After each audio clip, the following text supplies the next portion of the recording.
I'm going to start talking because I'm testing to see when it actually starts streaming. So I'll go back and look at that a little bit later. Hey, everybody. Welcome to Office Hours. If you're listening on Clubhouse, we are now on Clubhouse. We're kind of streaming to Clubhouse as well as to YouTube, as well as being on Zoom. We will have it two-way with Clubhouse eventually, but right now it is not. If you are watching on YouTube, you'll see a link that you can get to the Zoom, and if you're at the Zoom, you can see the link that gets you to Mukana, which is where we actually answer your questions and you can chat with other folks. So if you think you can answer the questions, you do need to join the Zoom version of this and currently and be part of that. And we'd love to have you. You just need to be here early by 6:40 a.m. Pacific Standard Time. I realize that I'm not broadcasting to Clubhouse just yet. There's people joining. It's probably just very quiet because I didn't get something set up. So anyways, we'll figure this out. This is why we're starting slowly. First hour is all general Q&A, and second hour is specifically about something comms today.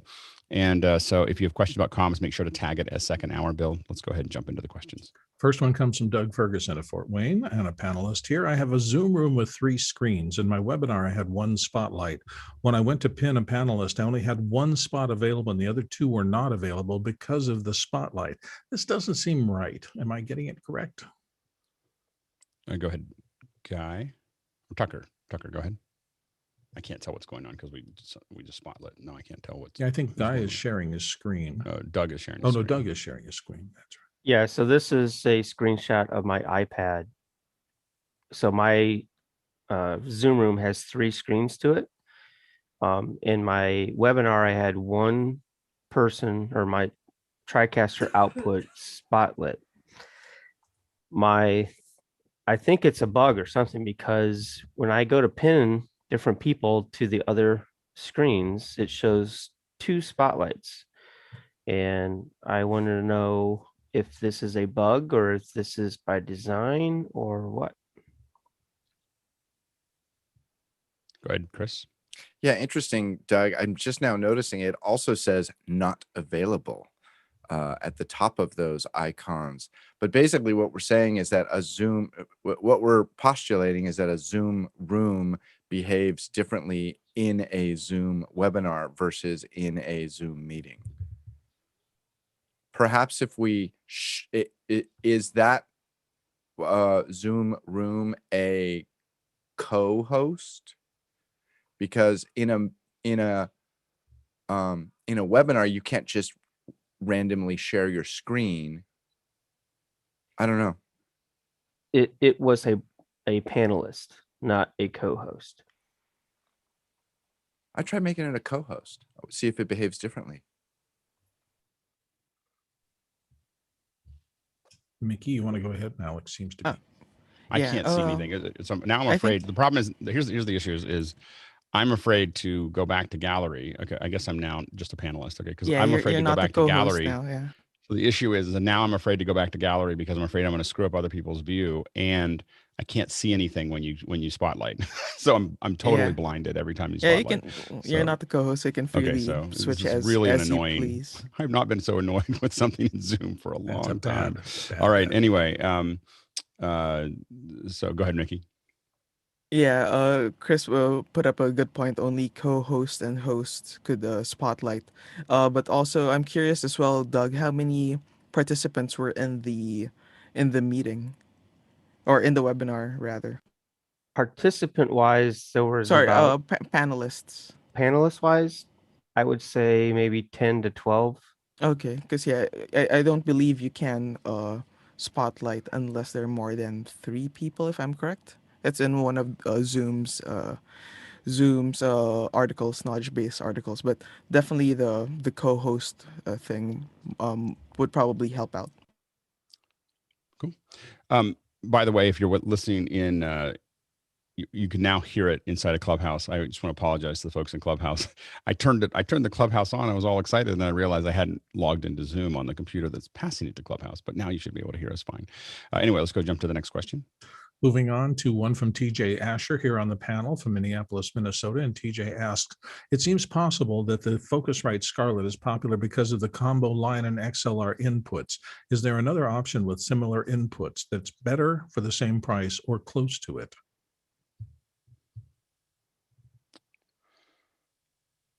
I don't know of anything that's, yeah, go ahead, Raybar. Yeah, so I used to use the Scarlett, but now I use the Motu M2. That's very similar. I think cost-wise too, it's in that same ballpark. So definitely a good one to go to. Go ahead, Tucker. Yeah, the Steinberg units are also really good. So just another option. Good, Mickey.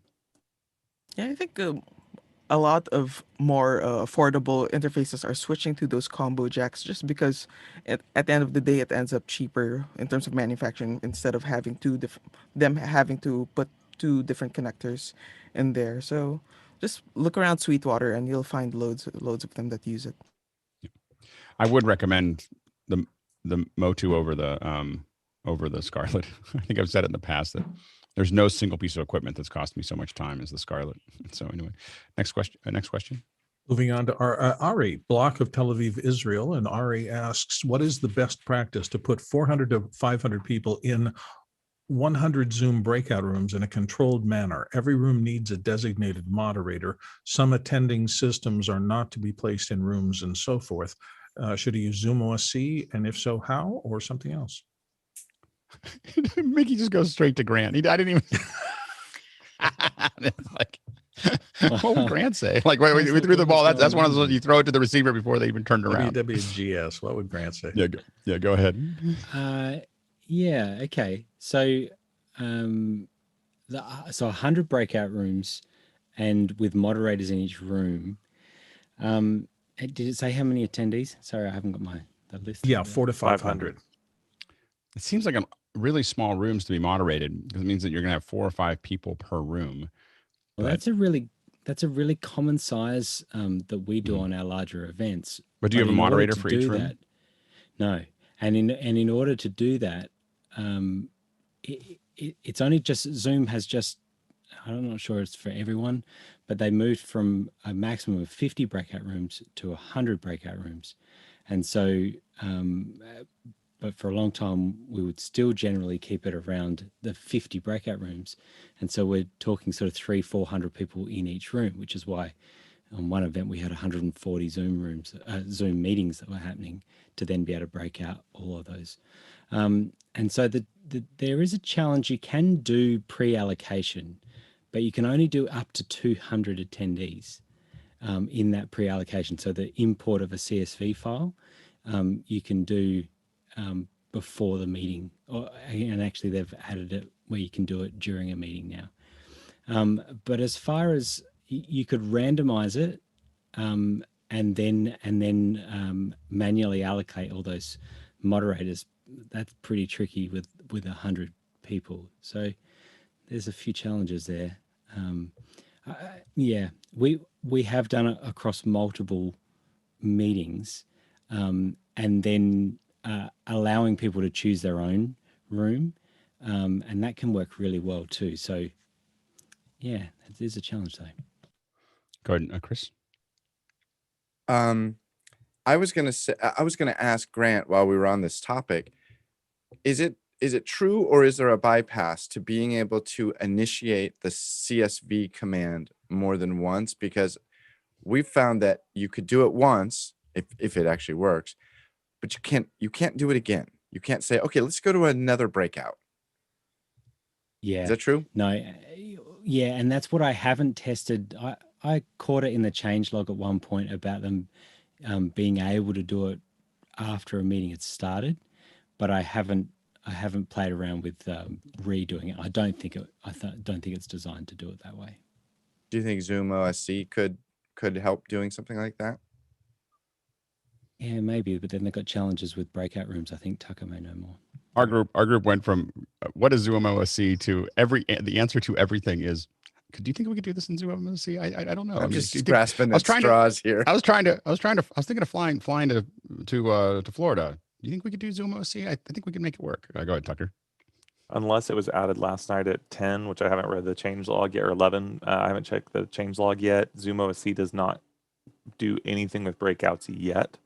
I believe that is on the roadmap. Great.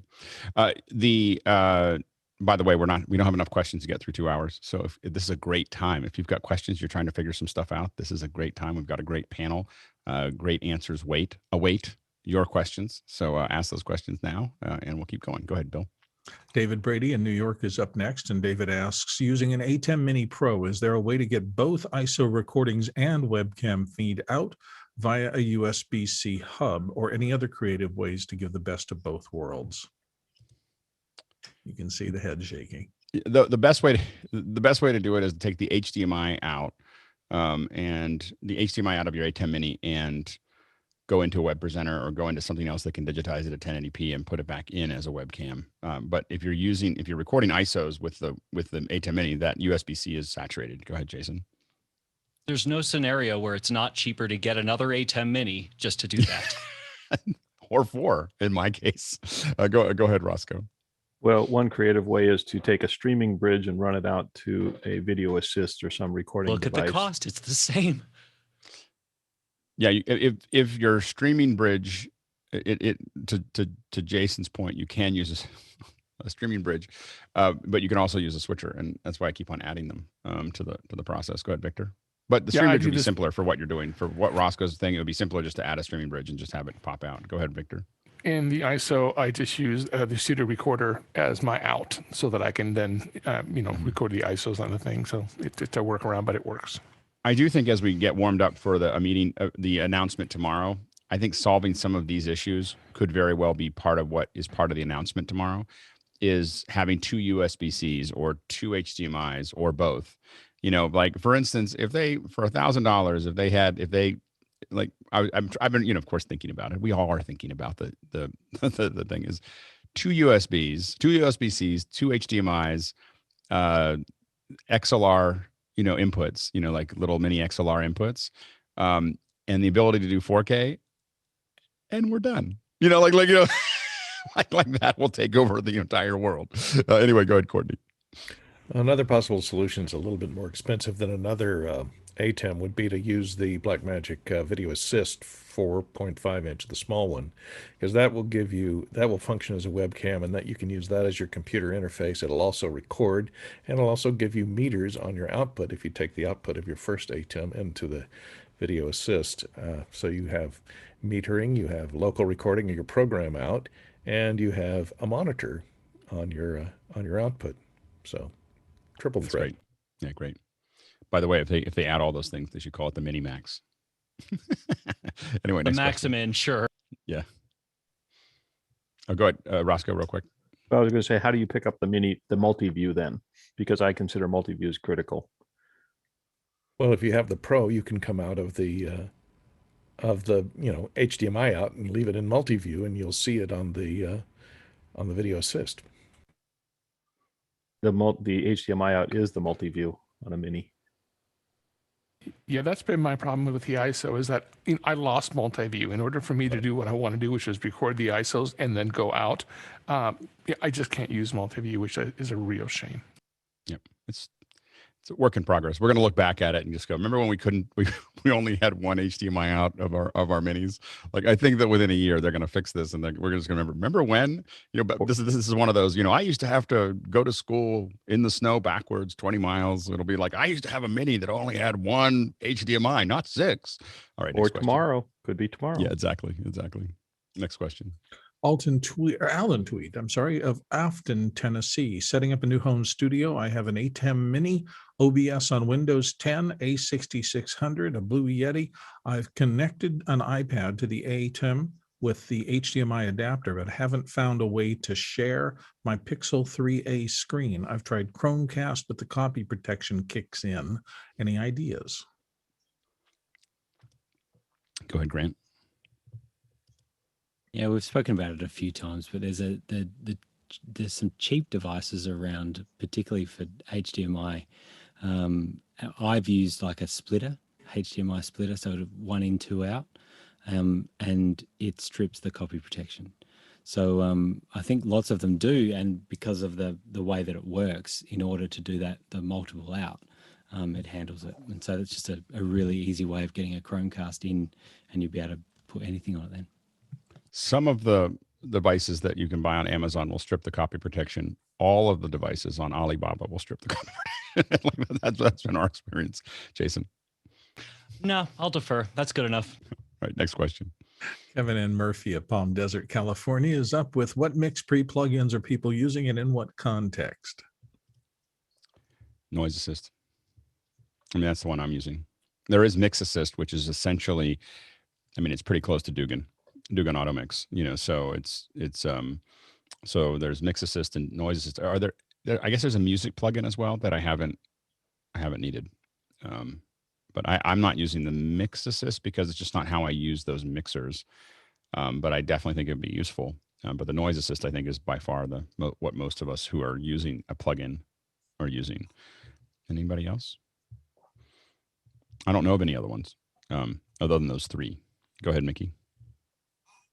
Yeah, I haven't had to use the plugins on the MixPre, but on the 6 series, I constantly use the Dugan and also the Mix Assist equivalent of it on the 6 series. So if ever I would have to utilize the MixPre line for more serious work, I would definitely use Mix Assist.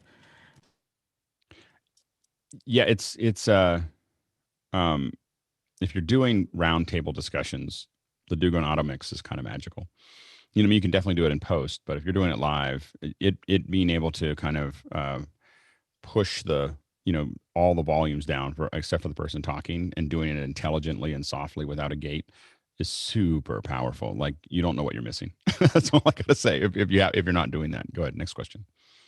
Moving to the next question from Tony Mobley, our education panelist friend.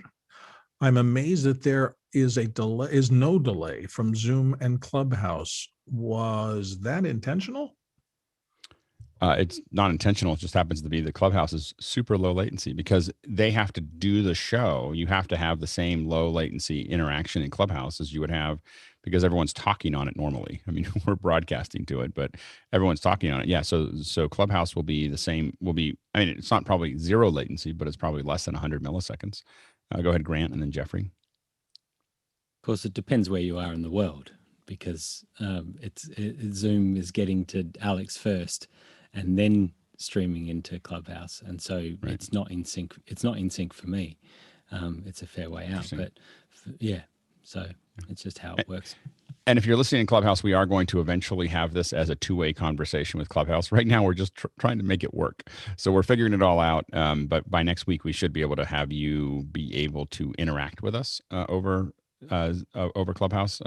But this is baby steps. Go ahead, Jeffrey, and then Mickey.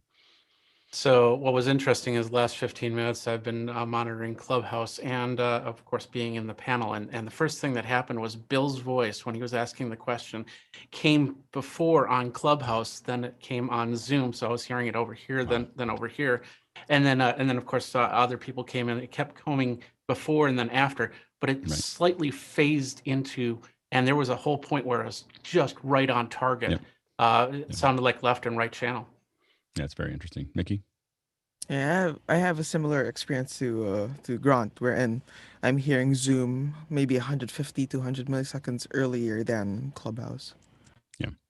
So it's interesting. And by the way, if you're listening on Clubhouse, also is that we will have a Wednesday night Clubhouse at 7:00 Pacific Standard Time that is actually Clubhouse. Like we're only interacting in Clubhouse. Well, we're using Mukana in the back end, but we're only doing that. And by the way, if you have questions on Clubhouse, bit.ly, it's bit.ly/ and then it's Q4TOH, questions for the office hours. You can put them in there and actually throw them into the conversation. Next question. Guy Cochran of Seattle says, the new Frame IO camera to cloud workflow, C2C they call it, what hardware is needed on set? Tear deck, I think. I think that's the only thing you need right now is a tear deck to get it in there. And probably going to be able to talk a lot about that on Thursday. Go ahead, Raybar. Yeah, I'll second the tear deck. Also a 5G network if possible if you don't have Wi-Fi.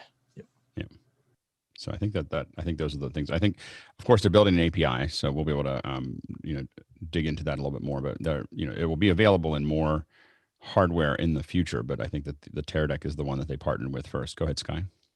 On the video that Michael did on their website, he used the LTE. They said they were using LTE, not 5G. I'm sure that you can use the LTE. I think the 5G will just be better. It's just what you're going to transport. You just want as much bandwidth as you can get. Go ahead, Mickey. Yeah, specifically like what the guy is showing us, you need the Teradek cube, which is the one that has a built-in encoder. Not the bolt wouldn't work for this situation, and also a Sound Devices 8 series Yeah, to the be 8 able to series is uncompressed there, and it does need the Sound Devices, I believe, needs an Ethernet connection. So you have to find a way to give it an Ethernet connection, but that can be done over an Android device, that can hand off an Ethernet connection to it. So it still can be wireless. I will say that if I was going to tell a client that if I was experimenting, I might do this. If I'm going to tell a client that they can see everything in real time and I'm going to build them up that they can give me feedback, I'm going to have a really good internet connection to the location that I'm going to use. There's nothing worse than building up unfulfilled expectations with clients. Don't get experimental in this area. Like if you're going to tell a client that you're going to do it, you're going to have a fast connection. You're going to have Wi-Fi. You're going to pay it. You're going to spend some time on your architecture. You're going to make sure that transport goes out correctly. You can experiment with it, and in internal productions, you can do it some other way, but don't mess around if you're going to tell a client that you're going to deliver stuff to them, because they'll expect it and then they'll make a whole bunch of decisions about you because it didn't work. Go ahead, Mickey. Yeah, for the 8 series, both the 888 that Guy is showing right now and also the Scorpio has built-in Ethernet, and there are mumbles on the interwebs about Sound Devices releasing some sort of adapter that will allow the 833 to have an Ethernet connection or a Wi-Fi connection. Yeah, I'm excited about this, especially for unscripted work, because there's a lot of time. Yeah, maybe I don't feel like it might be that big a deal for maybe typical narrative productions, because there's a hardened workflow there, but for work I think that needs super fast turnarounds, that you need to be able to get high quality footage directly to the post house to be aired that evening. We have a lot of, I think from a corporate perspective, the idea of being able to push this into Frame.io so that someone can do the edit really quickly rather than us having to have them on site and then be able to upload it and do those things, I think could be pretty radical. And then there's a lot of things we could do. For instance, you could have someone build an edit, let's say in Resolve or Final Cut or whatever, send you a project file, and then you put in the high-res files that you have locally and then hit render. So, the idea is that you can push it all to somebody in real time, but you don't have to have this thing at the end of the day where you're trying to upload it and they're trying to download it and then they're trying to put it into the edit. They could do all of that much faster. Go ahead, Sky. One of the things I was impressed with is that it's a sequence of manufacturers in partnership for a solution. So again, Frame.io used to be a cloud-based service that we could do reviews on, and now that they're partnering with Sound Devices and Teradek, yeah, is a union of manufacturers all doing specialties, their own specialties, rather than trying to, again, the old Avid model is you go buy it and then create a turnkey system. So Raybar's got an opinion. You go ahead, Raybar. Yeah. Also, another thing for Guy, what's required, I think some of the camera manufacturers need to support that workflow. So right now, I think Red does it because inside there's like a proxy generation that happens. I think that there's going to be a lot more camera manufacturers that are going to come in and actually lift some of that heavy work out of the Teradek, in my opinion. But go ahead, Guy. Yeah, that's what I recall seeing as well. And I'm wondering who those camera manufacturers are, because hopefully it's not just all the high-end cameras. Hopefully this can come down to some of the other guys. Man. Yeah, because one of the other things that I was noticing is it says live streaming to offsite collaborators via core cloud management service. So a director can be offsite and watching via the core cloud management software, but the proxies aren't sent until after you actually stop the record. So at number 6, I'll put this in the chat too, but number 6 says, when stop record is triggered at the end of a take, Frame.io will automatically begin to upload an H.264 proxy file. So I'm wondering what bit rate that is at and how good that's going to look for the dailies, because it says the file will be available for viewing within a dailies folder that can be accessed on desktops and iOS devices from around anywhere in the world. Well, and one of the friends that are in Los Angeles trying to solve this problem with the COVID issue is that this is also keeping people safe and distance. Now, what it also means is the directors are now in Italy, in Sweden, and they're watching what's happening wherever the shot happens to be happening, whether it's on location or in a studio. I mean, we had a live event that we worked on a couple weeks ago that everyone's just using Zoom. We have the 1080p Zoom, so it's pretty high quality. And they're watching an end stream that's very high quality, but they're watching a zoom of the multi-view of the of the actual ATEM. And so we're able to see everything that's going on. We're able to see the edit. We're able to, the poor technical director gets notes from us like, hey, I really need you to pull that out of preview. Like go to that shot, so people like directing from, thousands of miles away. But we had people all over the world looking at it. It was like 10 people watching the multi-view. And so it's a new, brave new world for better. My friend that's doing the editorial for the promotions for Jimmy Kimmel, he's here. Yep. And the directors are there, and the editor's there, and the colorist is there, and the audio person is there. And in 2 hours, they turn promos around like that. Let's go to the next question. We're running out of time. Okay. We went from no questions to lots of them really quickly. All right, next question. Sky says, on Zoom, who is on it, and what can I do? And can I do a workshop? Who can I do a workshop with today to teach me more about it? If you're using this system, what are you doing with it? Is anyone using OnZoom yet? It looks cool. It's something that's on my it's on my punch list of I gotta do something on it just to see how it works. The way we're doing Clubhouse, I gotta do an event, and I just haven't figured it out. Go ahead, John Edelson, and then Victor. We're using it with the state parks, and if you know how to use Zoom, you know how to use OnZoom. It's more. Is there any registration process? I mean, do you have to validate yourself to get in? Well, there's a landing page, and you sit there and you register, but you also can pay. That's the main thing is that you can collect funds for that. And what's the registration process for someone who says, I want to do something on Zoom? Do they just let anybody do it, or is it They wouldn't let anybody do it, but no, they let Sky do it, I'm sure. No, that's the barrier to entry right now, John. So we've got the backstory process is in place now.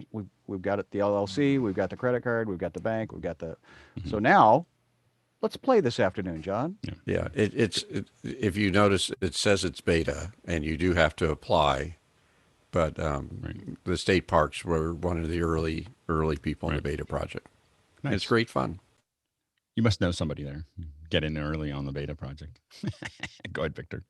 Yeah, I applied. I got in. There's a process where you have to take a training class. It's about an hour and a half with them. They show you how to use the features in order to pass to the next gate. That's what you have to do. I haven't done my event there yet, but you can have events that are absolutely free, or you can monetize them. You can have multiple events or multiple tiers. You can have subscription-based events. So if you want to, for 3 months, So it has a lot of flexibility and a lot of possibility, I think, for people absolutely like Sky. I think would be a great vehicle for him. Mad Marchiness is where we want to land this event. Right. And so we're aiming to get our ducks in a row and cook them. Hey, Victor, didn't you have a problem with playing music on OnZoom? Because I signed up and I did get agreed, but I didn't go through the list because of that option. I think there's going to be a copyright issue. Yes, I think like everywhere else, this is going to be one of the barriers to entry. I haven't researched it deep enough to know if I would just be kicked out. But maybe I'll write a Zoom support email and see what they say. By the way, after we do Resolve, after we do the other things, we're going to start getting into music creation, because I think that being able to build your own jingles and everything else is pretty important nowadays. Being able to just throw a little music in there. And so we're going to do some more talking where first we figure out how to, we decide what apps we're going to use, but then we're going to bring some folks in. We brought some last week, but bring some folks in to talk about, just building up some basics, and we'll get Victor to help us with some of that as well on structure. And if he's willing to, that'd be great. Absolutely. Absolutely. Yeah. Great. All right. Next question. Guy Cochran, our friend from Seattle, says, what one word would you say to somebody new to streaming to ensure that they have a successful stream? Stuart? Budget.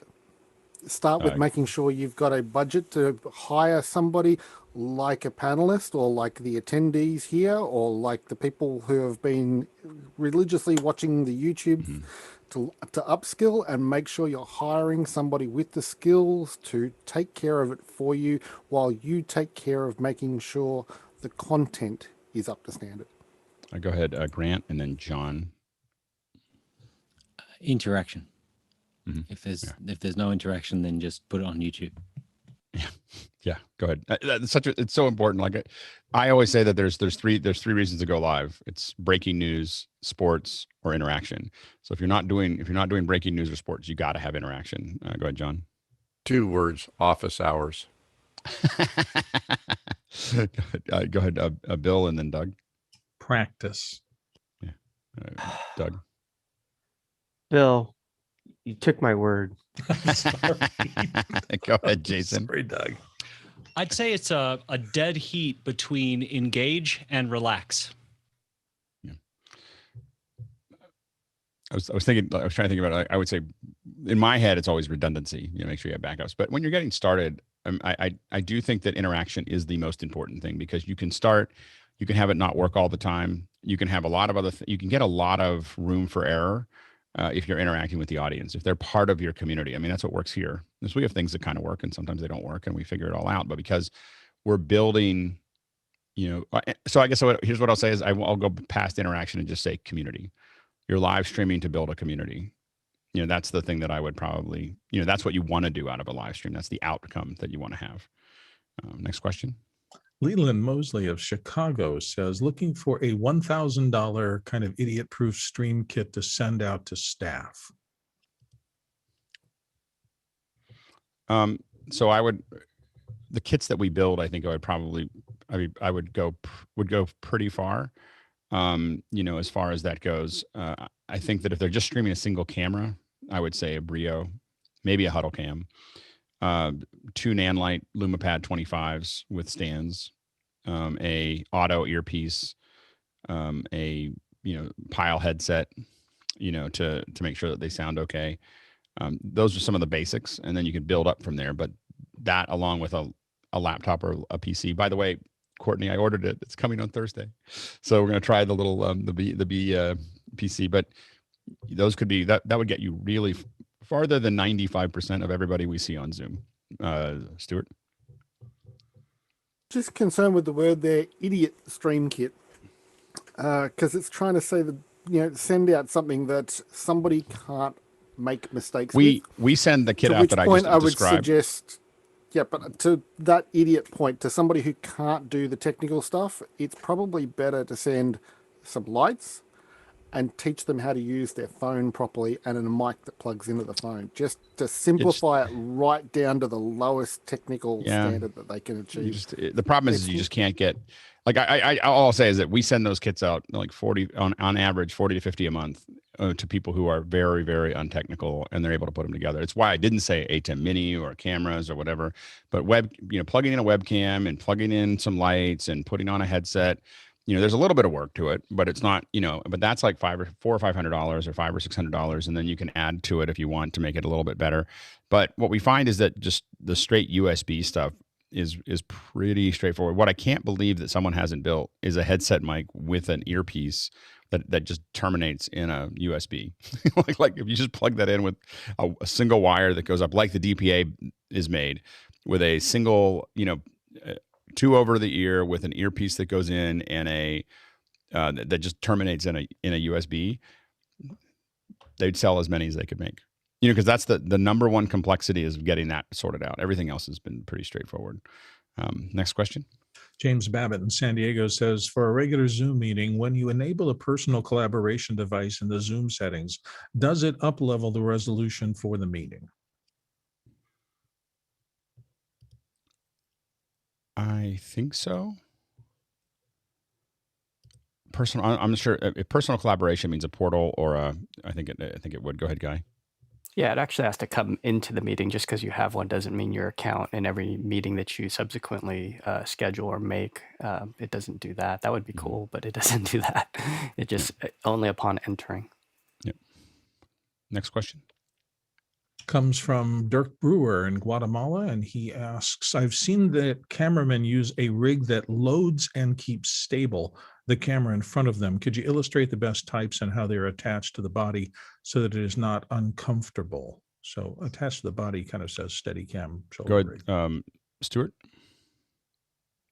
Not quite a Steadicam, but attached in a similar manner. You've got straps that are like wearing a backpack, but on the back of it, instead of where you'd have the bag, you have a bar that comes up and over, and a sprung-loaded cable comes down to clamp onto the top handle of your camera. They're a good idea for people who are used to or who want to do handheld work where they're used to having the camera out in front, not so much for somebody who's had the camera on their shoulder. One downside to be aware of with those sorts of things, and it's the same for old timers, and I will say that as anyone over 25, when you've got the camera on your shoulder, it tends to pull and you tend to get strain in the middle of your back, whereas the ones you wear as a backpack tend to pull forward and you get a strain in your lower back. So you want to be careful about that and make sure you're not wearing them continuously, that you're taking regular breaks to look after your back at the same time. There is a whole range of them, and you will find them from like most of the major support manufacturers. The Osmos are the smallest ones for your camera phone. The DJI makes. Then you have, if you go up from there, there's the Ronin class, which is that can do an SLR, or the larger Ronins that you can put a full-on camera. Movi is really a direct competitor to the DJI Ronin, and most people I talk to consider it a slightly better rig than the DJI one. But DJI is, so it's got a little bit more control on it. And then at the very top of that puzzle is the Trinity that sits on top of a Steadicam. AirAge Trinity, which my brother uses. My brother has. At some point between shows, I'm gonna try to get my brother on to show you guys the Trinity. It's pretty slick. So anyway, that's the very high end. But a mixture of these we've seen ones where they use the stabilizer, a Movi or a Ronin, with one of these supports that go over your shoulder and come down. Yeah, the easy rigs, and the two of them together they let you dig a much longer shot. I will say that everybody I've talked to, this is you have to think about your back all the time. If you're doing any of these types of things. My brother has whole exercise routines and stretching routines and everything else that he does every single day as a Steadicam operator, whether he's working or not, to stay in shape, because it's something that you can it affects your ability to perform at 15 minutes, 20 minutes into a shot. Go ahead, Bill. Yeah, I was going to call out the Easy Rig because I've seen a lot of cameramen do that, and it's the pole over the head that suspends the camera on a wire to take the stress off. So, yeah, go ahead. Let's jump to the next question. Moving on, Scott in Bexley, Ohio. Any experience suggestions on using a Dante Virtual Sound Card versus a physical audio interface? I need to feed a one-on-one Zoom into a stream. We started with a whole bunch of USB pre's because we were afraid that the Dante wouldn't work, but we don't do that anymore. It's all Dante. The Dante interface works really, really well. It's more GAC. It became it's actually less stable to have all that analog and output and stuff than it is just to have the Dante virtual card. So we've moved to that, but we did it very slowly and gingerly because we had so many computers. But this huge stack of analog stuff passing around in the control room just seemed insane. So and we never needed it, never used it. Knock on wood. I know I've just cursed myself. Next question. Talak Waterman, Lopez Waterman is in next with, what are some of the panelists' favorite LUTs to use with the Blackmagic Design Pocket Cinema Camera 6K, in particular to use on the office hours panel? I'm working on that. I'm not using any specific ones right now. Right now, I actually use the extended video, and then I'm shading it back to where I want, because the direct to video left me with a really shiny forehead, which I don't think I have as much of now by going to that. I've played with PQ, but it's really hard with just the tools in the ATEM Mini to pull it back into full color. But what I'm working on is basically capturing the camera in log, bringing it into Resolve, making it look the way I want it to look for me, and then putting that LUT back into the camera, which I should have by next week. I'm pretty close to it. I haven't found one that I'm happy with yet, but that's where I'm going. Go ahead, Raybar. Yeah, so I use the one that I've really liked is the Juan Melara. I can drop the link into the chat at Mukana, but it's the P6K to Alexa. They have power grades and LUTs. The guy does a great job explaining what he did scientifically, and it just looks great. I'm using it on here right now. Looks great. There's definitely a green tint that pushes towards the Alexa look, but you could dial that back when you're white balancing your camera. So that's cool. Bill? And just definitionally, really quick, remember there are corrective looks to try to get the best picture you possibly can that looks most natural. Then there are looks which people like for, the orange teal thing or something, which are different. So understand where you're starting. If you start with a LUT, make sure it's a corrective LUT and not a looks LUT. Next question. Sky Gleason of Seattle, and in the panel, a teacher I know needs a second camera for tabletop work, USB into a Mac laptop, under $100. Sorry, I know this question has been asked a lot, but I didn't need to know this answer until now. Thanks. Go ahead, John, and then Roscoe. Mute issue. I like the 1C. I know, Alex, you had a concern with color, but it's built like a tank. It's solid metal. As a USB in the back, so you don't eat up all your USB ports, and it does have the screw. I think it's a super solid solution. I think it's a super solid solution for under $100 tabletop where you don't have to worry about skin color. I think it's fine.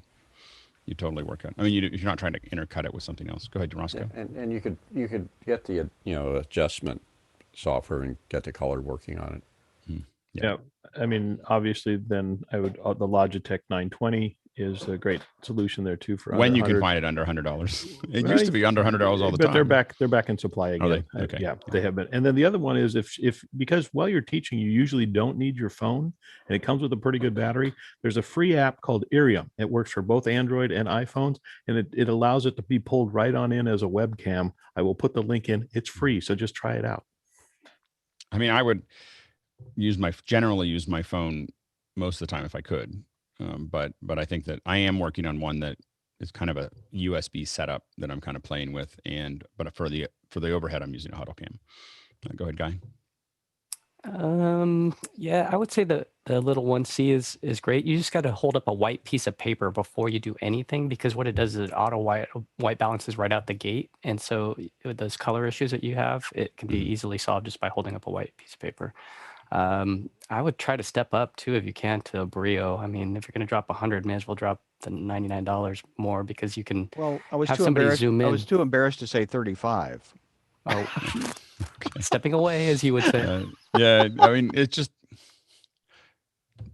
time, money, effort. Like it's it's spouse.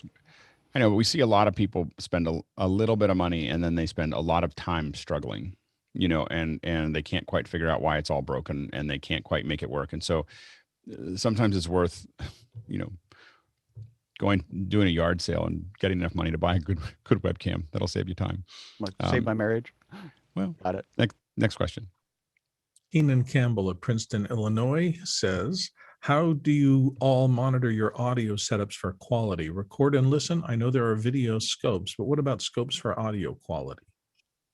Go ahead, Tucker.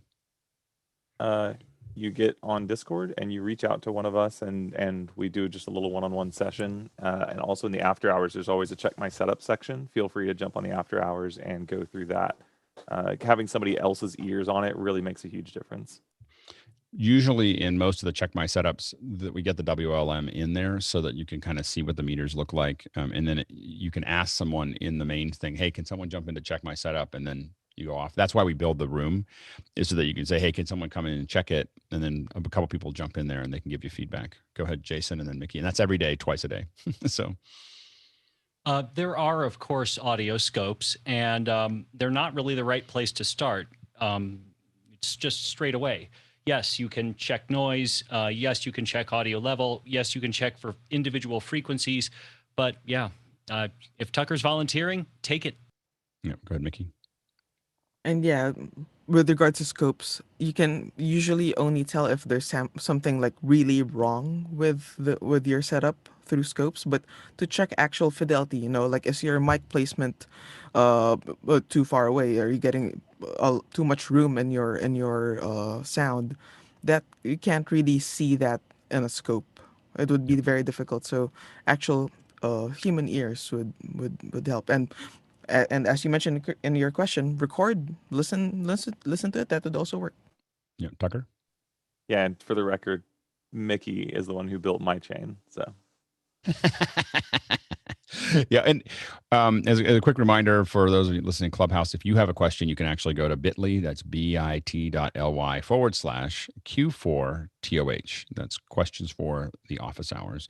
And you can jump in there. Let us know also in chat if you're actually in from office hours or from Clubhouse. Let us know that you're in Clubhouse and let us know how it sounds and whether it's a good experience or not.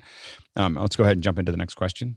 Ed Willick of Valley College, New York is back for John and Victor with ONZOOM. Is the resolution of the event selectable or fixed or tied to the level That's of really the account of the interesting. host? Yeah, go ahead. Does anyone know? Is it always 1080p, always 720p? Is it?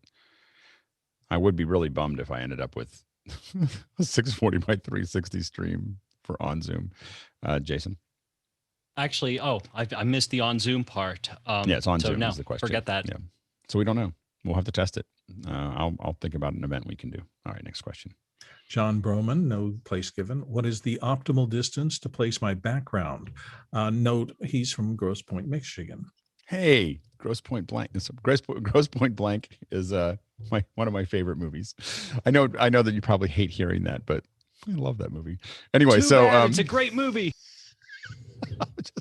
Celery and carrots is just the base of a soup.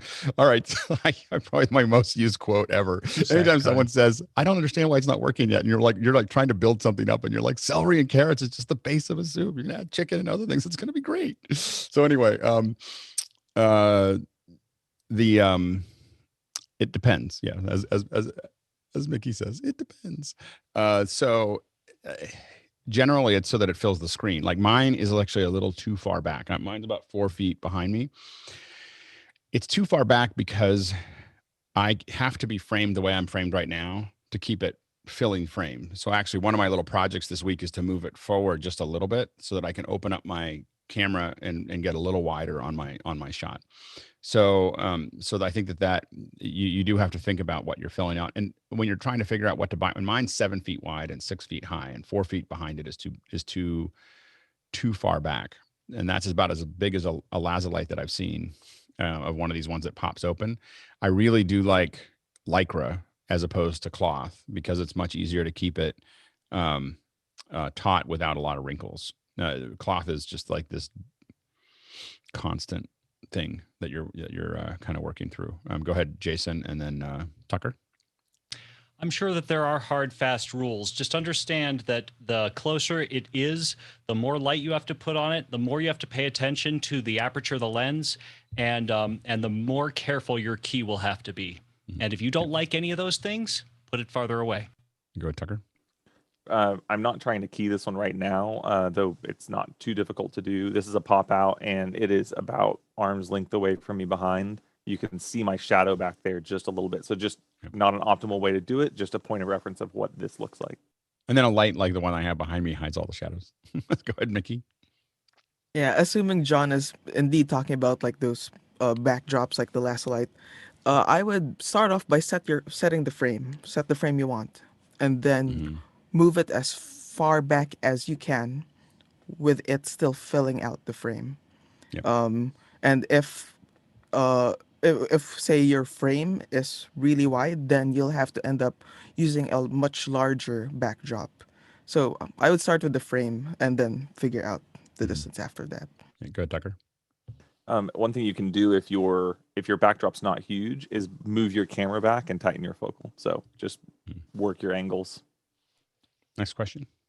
Dave Chalmers of Glasgow, Scotland says, do folk insist that all the contributors in a Zoom webinar use headphones so that you get Zoom's echo cancellation? Or is that only relevant if there's a panel discussion? Go ahead, Mickey. I would say any situation wherein you're having a remote two-way conversation, always, IEMs or headphones, even just a simple phone call. I hate the speakerphone. Oh, man. I almost will. You have to be really important for me to talk to you on a speakerphone. Like if you put a speakerphone on, I will do everything I can to get off the call, unless there's like $100,000 or $1 million job on the other side of it.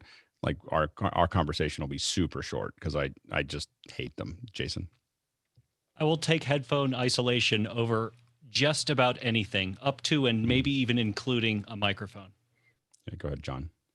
We used it as crowd control. We had some meetings where we had people who were moving away, and we said we had audio issues. Everyone had to wear headphones. And if you have a headphone and you're plugged in, there's a cord attached to you. You have to take an action to remove it to leave the meeting. Go ahead, Bill. Well, I'm leaving. Oh, yeah. Bill. I really like Alex's metaphor. This is the modern day equivalent of dressing to go into the office. So how you dress, the jobs you dress for, the jobs you end up getting. You know, if you're on the tech crew, then black t-shirts, man, that's what people expect. If you're going to talk to somebody who's pulling down 7 figures, you better sharpen up your approach. So the same thing, I think, with your Zoom presence, you dress for where you fit in and where you want to be. And the thing that when it comes to mics and when it comes to whether people put headphones in, a lot of what we talk about with folks is, do you want people to be listening to what you're saying or trying to figure out what you said? And that is like, if you just don't, if you want them spending the entire time trying to figure out, that you want it all to be like a Christopher Nolan movie where we're all trying to figure out what just happened there and what did they just say? If you want to go all Christopher Nolan, then leave the mic. But if you actually want people to listen to you and understand it and be processing what you're talking about in real time, get a good mic and get a good headset. Next question. Tom in Chicago says, I'm sorry if this has been covered before, if so, please ignore it, but I'm wondering what the experience anyone's had using OpenReel for their remote recordings. We've talked about that. Yeah, and by the way, just for everyone listening, there you can always ask this. You could ask the same question every day, and we would give you a different answer depending on the panel. And we never get tired of the answers because, like for instance, the last time someone asked for OpenReel, we all said, we've never used it. This time might be different. And if you ask next week, it might be different again. And if you ask often enough, I might reach out to OpenReel and say, hey, can we get a test account for a week so that we can test it among the group? And then we'll come back and talk to you about it, which is, I think, what we probably ought to do. So I'll try to see what I can do there. Go ahead, Jason. Just for the record, not only that, but even the questions we get way too much. I don't think anyone has ever been like, no, I'm not answering that. I've done that before. Yeah, we'll never skip it. Don't worry about it.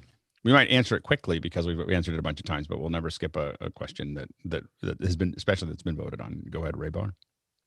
So I was actually on the office hour prior asking that question too. So have you used it? I actually, from that time on, I actually went out and talked to a friend who did. You actually have input. All right, go ahead. So a few friend of mine, I can't really name the company, respect to their team. They use it. They do a lot of live events where they need to pre-record a lot of the stuff. So they do this on camera interviews. The following are based on their feedback to me. Really, really hard to control the talent and what they have, like camera wise, like what phone they have. You can shoot on a MacBook Pro. It looks terrible. You shoot on a iPad, looks beautiful. It's like you can't even tell if it's 6K, Pocket 6K, or like a MacBook Pro. So the quality of having those discussions prior to having that talent on camera. So like these are like big name people. They're like, hey, I'm going to set up a time with you. The platform itself is very easy to use, is user friendly. The only issue is the billing. So hours, you get 10 hours for, I think it's like, don't quote me on this, 10K or more. So it's a lot, it's money wise that you need to like consider when you're recording these interviews. So making sure that when you record something, it's snippets, not, hour-long videos, because those need to be uploaded to the cloud. So again, there are a few technical issues that people have had where they had to go and reshoot, which then sucks for you as a professional, because then you have to reach back out to the talent and be like, hey, I need your time again. So there's some technical issues, but I'm sure there, again, I've only watched them use it. I've never used it personally. So I will dig in more. If you guys have more questions, I can totally get more info on that. Yeah, it'd be great. It'd be great for you to come back, and I'm going to reach out to them too and see if they'll let us test it. The only complaint I've heard about OpenReel is the cost. Like literally everybody else. I mean, everyone says it's really great. It works great. It's just really expensive to use. So I get a lot of complaints about that around Ferraris as well. Like, wow, it'd be great to have a Ferrari, but it's expensive. Go ahead, Sky. Go ahead, Raybar, real quick, and then Sky. Yeah, I think there's other solutions as well. There's Laudable, which I'm looking into as well. They're based out of DC, so I can do some more research on that and get back to everybody on that. Please do. That's something that a lot of us are trying to figure out. Absolutely. Thanks. Absolutely. Raybar just comes in and starts hitting home runs immediately. Like it's great. It's good to have you here. Go ahead, Sky.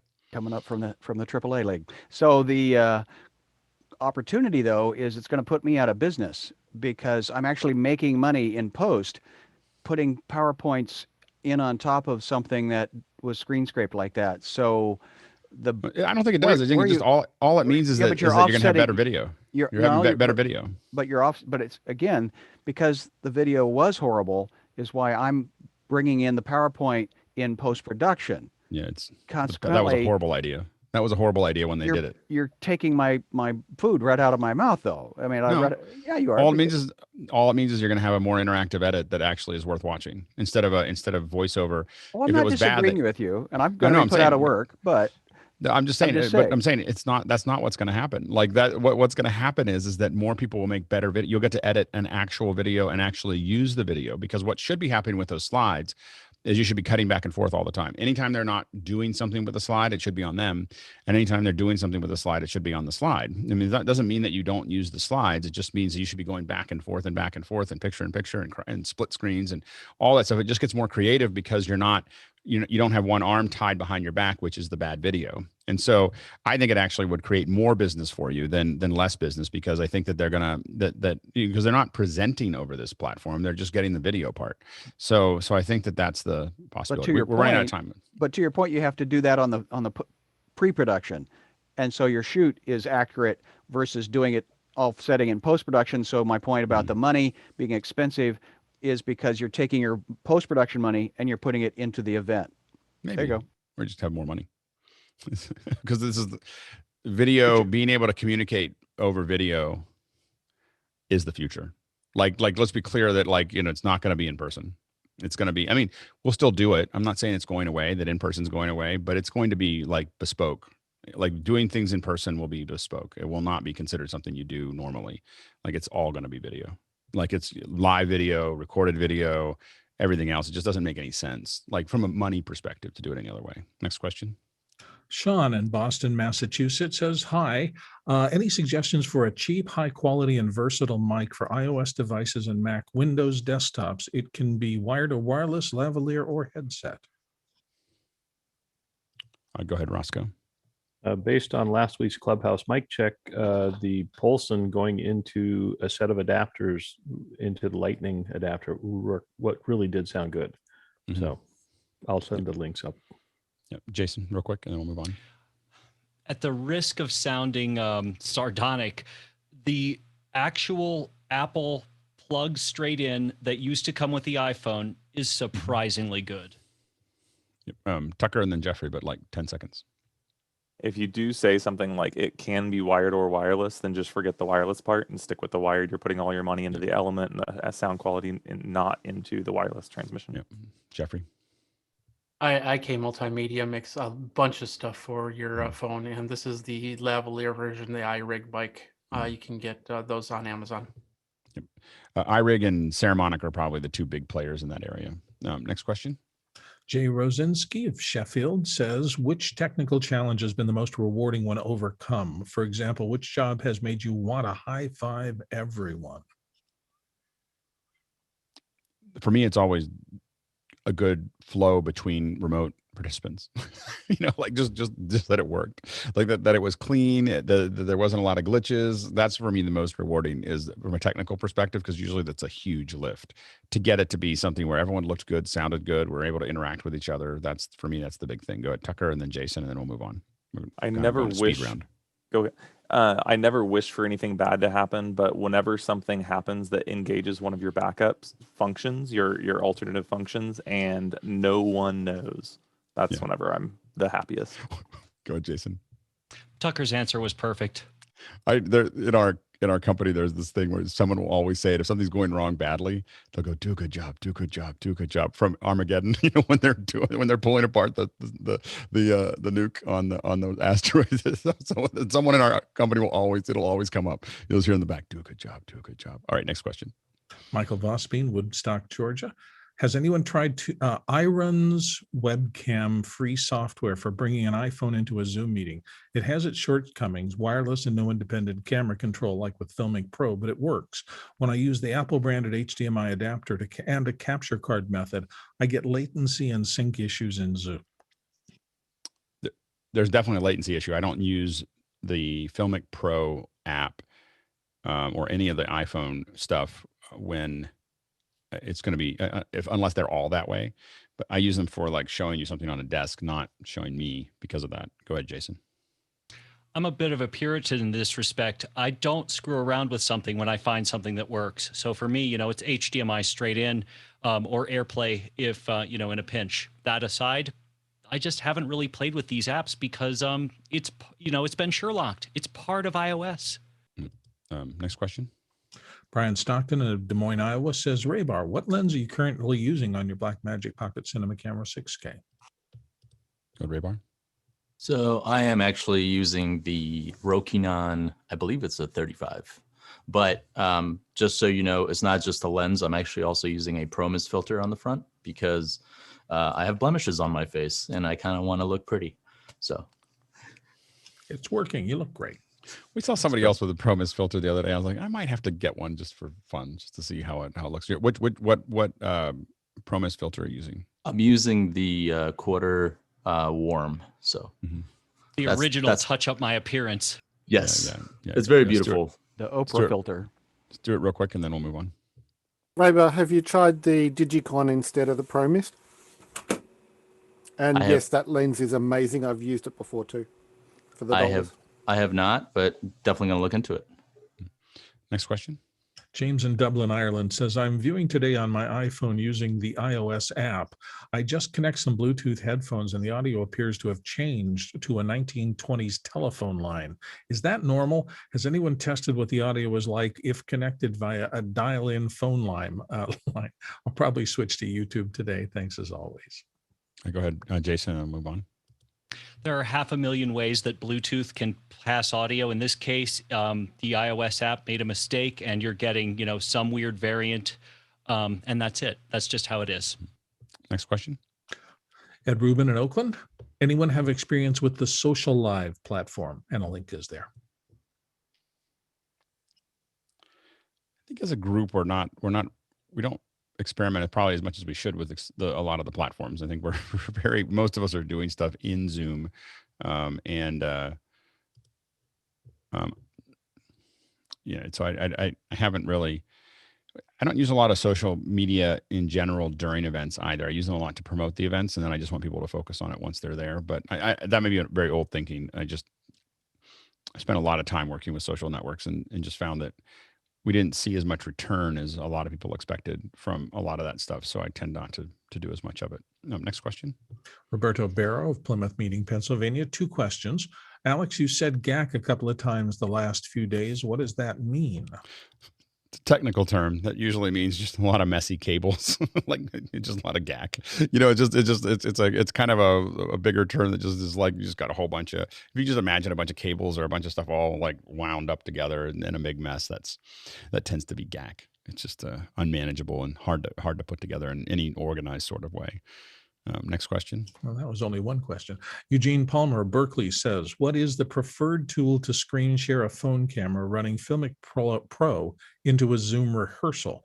Latency is a primary concern, but Apple does not support iPhone Screen Mirror to a Mac. I've also tried Zoom Screen Share directly to a Zoom app on the phone, but with mixed results. Go ahead, Jason. Plug your Lightning cable in directly into the Mac, and you now have another input. And it does it in the OS, right? It does it in the OS. I mean, you can capture it in QuickTime, but it will actually show up as a new camera. And I think we have one last question before we go into the second hour. John Murphy of Wellington says, is it possible to get USB-C into an ATEM Mini Pro? I'm assuming that's a camera with USB-C into an ATEM Mini Pro, and the answer would be no. You can't. It doesn't work. So now we are going to jump into the next question, into our second hour, and this is all about comms. And so, a lot of us keep talking about it. It comes up, and I felt like it was a worthy hour of us discussing just how we approach comms. For those of you listening that aren't obsessed with comms, you will be soon, probably by the end of hopefully by the end of this hour, if not in the end of this week. Comms are really, in almost anything, how you communicate with other people and how you manage events is what makes the event seem smooth or not smooth. Like it literally is just how the event works. And whether that's happening globally, in the same room, and comms in their most simple form is, just directions with your hands, texting, phone calls. That's where it all starts. Walkie-talkies are all things that are part of comms. And then over time, we oftentimes build up, better back channels that allow the production crew that gets larger and larger. I mean, I think on the small events that I worked on, there's 3 or 4 of us using comms, or even 1 or 2 of us or 2 of us, not one. If you're using comms by yourself, that's multiple personality. It's not. You need a doctor. Anyway, but if you have 2 people and you're trying to communicate, then it's comms. And then the biggest ones, we've had hundreds of people on them with many channels and many point to points, and lots of other things. So it can really scale up. And as your events get bigger, and especially now that we're in virtual events, this becomes very, very important. You're not there. You can't talk to them. You need to, and text only goes so far, and phone calls only go so far. So if you're not really digging into comms, it is something that you really should be thinking about in a big way, because it's comms are just such a key part of what everything that we do. From my background, before we jump into the questions, and anyone else who wants to say anything before we get started, kind of give everybody a couple minutes. We started off with, I think we started out with phones, and wired, like we rented some RTS. I had one, we were in Moscone. We had a booth or a stage in Moscone North, and we were streaming out of Moscone South. And we thought, we'll just use walkie-talkies to talk back and forth because we had like shows going on. This is, I don't know, 2006 or 7. And, walkie-talkies don't go that far underground through concrete. And so we didn't have any communication. We finally kind of figured out how to get it to work between, like there was like a little bit of, we just ended up using a phone, and something went wrong. The fiber relay in Moscone actually went down. And so now we're on phones and trying to get back and forth, and there was just no way to really figure out, who was talking to who, and it looked bad, on air, really bad on a big event. So, we then, usually most of the stuff that I've done, something goes horribly wrong, and then I go, that's never going to happen again. So then we started really, getting, buying comms. We fell into ClearComm only because we didn't really consider RTS a real option. I mean, no one who's not working in a truck thinks of RTS as something that they're really going to use. So ClearComm or Reedle, we couldn't afford Reedle, so we went to ClearComm. And ClearComm, was reasonably good. And then they got bought by HME. They went from reasonably good to really good, really fast. The electronics started moving forward, wireless. And we just benefited from it. IP connections, Agent IC. So for the last decade, on ClearComm, we built up, a very, very strong capacity to do comms all over the world, with an Eclipse frame and tying things. We can just send you a box that can tie into your local comms, and immediately you're part of the system. And so that stuff has been really successful for us. We are doing more and more with Unity. It's really flexible. We have clients that don't have a Eclipse box, that can't. I mean, the Eclipse boxes are not to be replaced for us. I mean, especially we've done ones where we're trunking multiple studios together through ClearComm Eclipse boxes. That's not something that I would necessarily try to do in Unity. I mean, it's very, very complex, comms that are tied together, where there's free speaks on every end, and there's, very complex comms in there. So when we talk about Unity, it's not something that I necessarily look at as a replacement for ClearComm. It's just something that for a lot of the events that we put together, we've been moving more and more towards something that's relatively inexpensive and easy to set up and runs on many platforms. I mean, the fact that you can run it on a desktop is really powerful, and so anyway, but what I will say is that there's no event that we go into where we don't have a conversation about what the comms are going to look like, and don't build something. It's going to be Agent IC, or it's going to be a Unity connection, or it's going to be something, but it's not going to be nothing. It's not going to be phone calls if something goes wrong. And so it's super important to think through this. So anyway, so let's since no one else is raising their hands, we'll jump to the questions. First question. First question comes to us from Lucas Herzog, and Lucas is interested in planning comms always involves a lot of thinking through for me. Could the panel share their ways on how to pre-plan large Excel tables or something else? Anyone have a specific way? I tend to do it with OmniGraffle. So I tend to, think about it very visually. So I'm connecting everybody together, and I'm thinking about what the PLs are going to be. And I don't have any right in front of me to show, but that's how I think about it visually with loops. Loops are for me PLs. These are party lines. We didn't make this up for comms.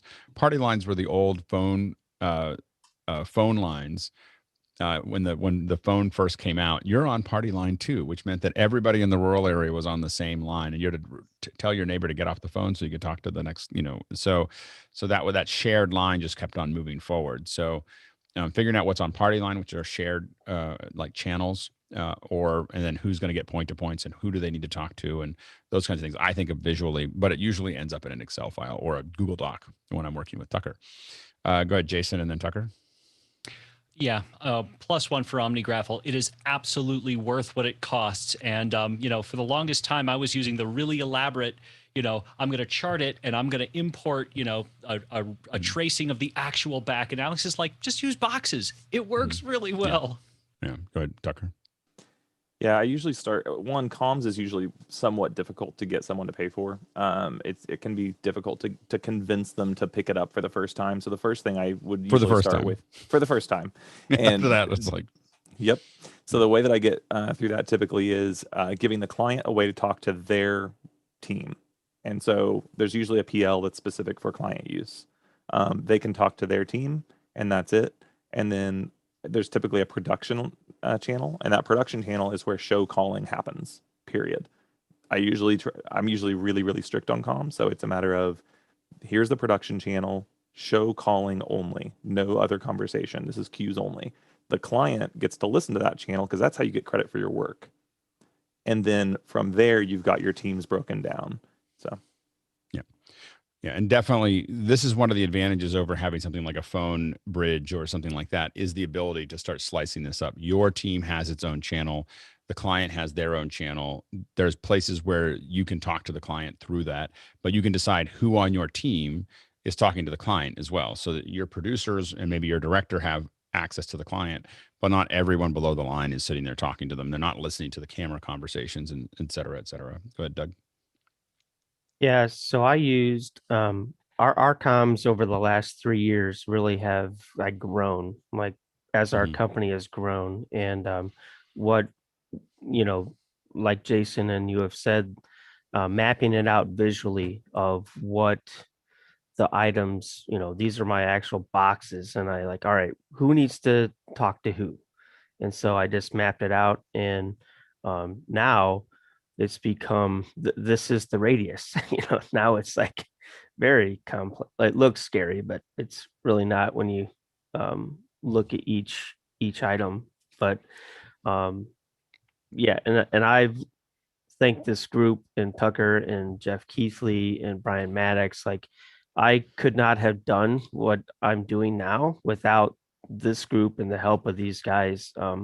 This stuff is kind of way over my head, even though I pick it up quickly and learn from it. But yeah, our comms is kind of complex now, but it's awesome. I think we've got it to a point where it just works, and it's been a lifesaver. When you have to tell somebody that they're muted and you do it over comms, then your show doesn't hear that, but the talent hears that. And so there's been some times where it's been great. Yeah, one thing that I think is important, Doug said, as I grew, the comms got more complex. You cannot grow without comms. Like in what we do in the live world, you cannot build something more than a little amateur, process without comms. Like, it just won't grow. You absolutely have to be able to have back channels, and as your production gets bigger, you'll have more back channels, and you don't want to get too crazy about it, but you will keep on adding them. And as your team gets good at it, like the client may only have 3 or 4 things they have to think about. You may have 20 back channels that you're working with, and if it gets too divvied up, then you have become a new communication problem, because then there's silos. But at the same time, as you get really good at it, it's kind of an amazing thing. Go ahead, Tucker. Thought has slipped. Sorry. Okay. Next question. As also from Lucas in Mainz, Germany, and he wants to know, Tucker, could you walk us through how you configure the BSS devices or other usable DSPs for comms use? Yeah, so with regard to the recommendation for the BSS, that comes in when you talk about the Studio Tech boxes. So the Studio Tech comms units are just little, it's like a microphone channel on Dante and the listen channel on Dante, and it's got multiples of that. Most traditional comms are party line systems or matrix systems, and they allow you to basically stack. You just plug one into another, and it does all the mix minus on its own, and, electrically or digitally. And that's one thing about the Studio Techs is they don't do that mix minus on their own. So you need a matrix of some sort. So in this case, the way that I would use the BSS is and which one would you recommend as far as the BSS goes? It's the Blue 806DN, I believe, or Dan. I'll have to take a look and see the exact model number, but yeah, Blue 806DA. Thank you, Tim. So the main thing there is that you have to build that matrix. So whenever Doug showed that really complex routing and you saw a belt pack went to a set of channels, that's unique to the Studio Tech workflow, and makes it somewhat difficult to scale that system. And that's the reason that we went through all of that. If you do wind up going into the Studio Tech boxes and things like that, there's a tendency to want to tie it to your audio console. You can do that.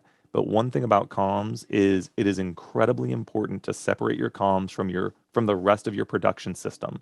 If you have a failure of your audio console, you need to be able to talk to people still. You need to be able to solve that problem. And if those systems are tied, that can get real difficult.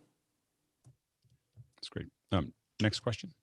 Comes to us from Talak Lopez Waterman, and he asks, with comms over IP solutions like Unity, what's the best way to deal with latency differences between the program and the backstage contributors around the world? Could you walk through the latency map and mix minus strategy you might use? Go ahead, Tucker. Comms will always get there first. So Unity and other solutions like it are relatively low latency. We see Unity is as fast, what's actually faster than Zoom by a decent bit. You can slow it down just by adjusting buffers and getting it in time. I don't have it set up right this second, but we've done plenty of things where we gather as a group to talk about comms. We're talking on comms, but we are in Zoom, seeing each other's faces. And the first time we did it, we all went, "You're in sync." So it's surprisingly less of a worry than you think. The place where IP comms gets a little difficult with latency is whenever you have two people physically next to each other and they're talking on IP comms. That latency can be a little bit difficult to deal with. And that's where something like the Blue or the BSS makes a difference, because everybody that has belt packs in the space will have near zero latency connections.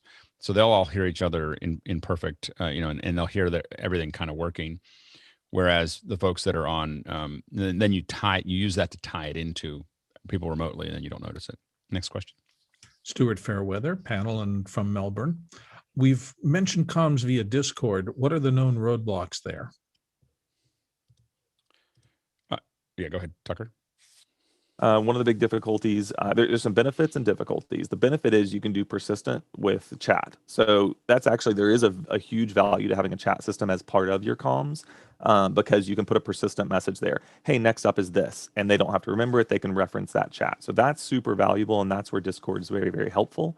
The difficulty with comms and Discord is you can only listen and talk to one channel at a time. When we talk about having a matrix comm where you have multiple channels, the ability to listen to the producer, listen to the client, listen to the teams without them hearing each other is incredibly valuable. You cannot do that in Discord. And a lot of times, in whether I'm using ClearCom or Unity, I'll have 4 or 5 channels or more opened. And then people can also be pinging me directly, so on direct and so on and so forth. So it's a much more complex environment. Next question. Ed Willick at Valley Cottage, New York is back with early in the pandemic. I heard a lot about GreenGo as a remote comms over IP solution. Has anybody used GreenGo? Looked interesting, but the hardware at both ends kept me from trying it out, and he's got a link there. Anybody use GreenGo? No. I mean, I will say that to me, I feel like, there's a lot of people making comms, but in what I'm seeing as I go from event to event to event, there's a group of people that are using Readle. There's trucks that are using RTS because that's what trucks use. ClearCom is as busy as they could be, trying to build up that kind of hardware infrastructure. Unity is filling in everything else. Everything else is building up around that. And then the studio tech, like Dante based stuff, is continuing to grow in smaller locations. You can make it larger; it gets more complicated. So that's what we're seeing the most, and everything else. I don't know if they're standing out enough to be compelling. I know that there's a couple other folks that are doing it. The same folks that do linear acoustics. They have their own kind of centerless comms that they've shown me, but I haven't had time to dig into them. So that may be also another possibility. Next question. Tim Erskine in Cupertino, California says, we have a telex system. In our public access studio, we run middle school summer camps teaching studio production every year, and we run through a bunch of headsets. It's amazing how the kids can pull the microphones off those things. Has anyone come up with a solution for a cheap computer headset? Note, it's hard to watch 20 kids in the studio. Go ahead, Stuart. It's not the solution you're asking for, but it might work better, and that's get the kids to buy their own headsets. If they're going to be doing this a lot, they're going to want their own headsets just for having like the health side of it, but they will also not break their own headsets. Yeah, go ahead, Tucker. One thing to consider whenever you start looking at headsets, especially when you have a lot in the same environment, on potentially limited comms where it's like everybody's able to talk or no one's able to talk, is that their ability to block out background noise is very, very important. There are some call center headsets that do a better job than others. If you're going for something really, really inexpensive, I would check out some Logitech options there. And the thing to know about cheaper ones also is that going from a cheaper headset to a telex connection is a little bit of soldering. So you can build things out that'll rewire that. Well, we've done that in a pinch. Next question. Kids won't care about the cost or that. They just want to put make them solder it. Them. They just get to learn how to solder. All right. I'm saying they want to put their own stickers on them. That's what my kids. Ian Alfred of London said, we can't budget for Unity or ClearCom, but we want more than an open party line on our mixer. Anyone using an alternative for more complex setups?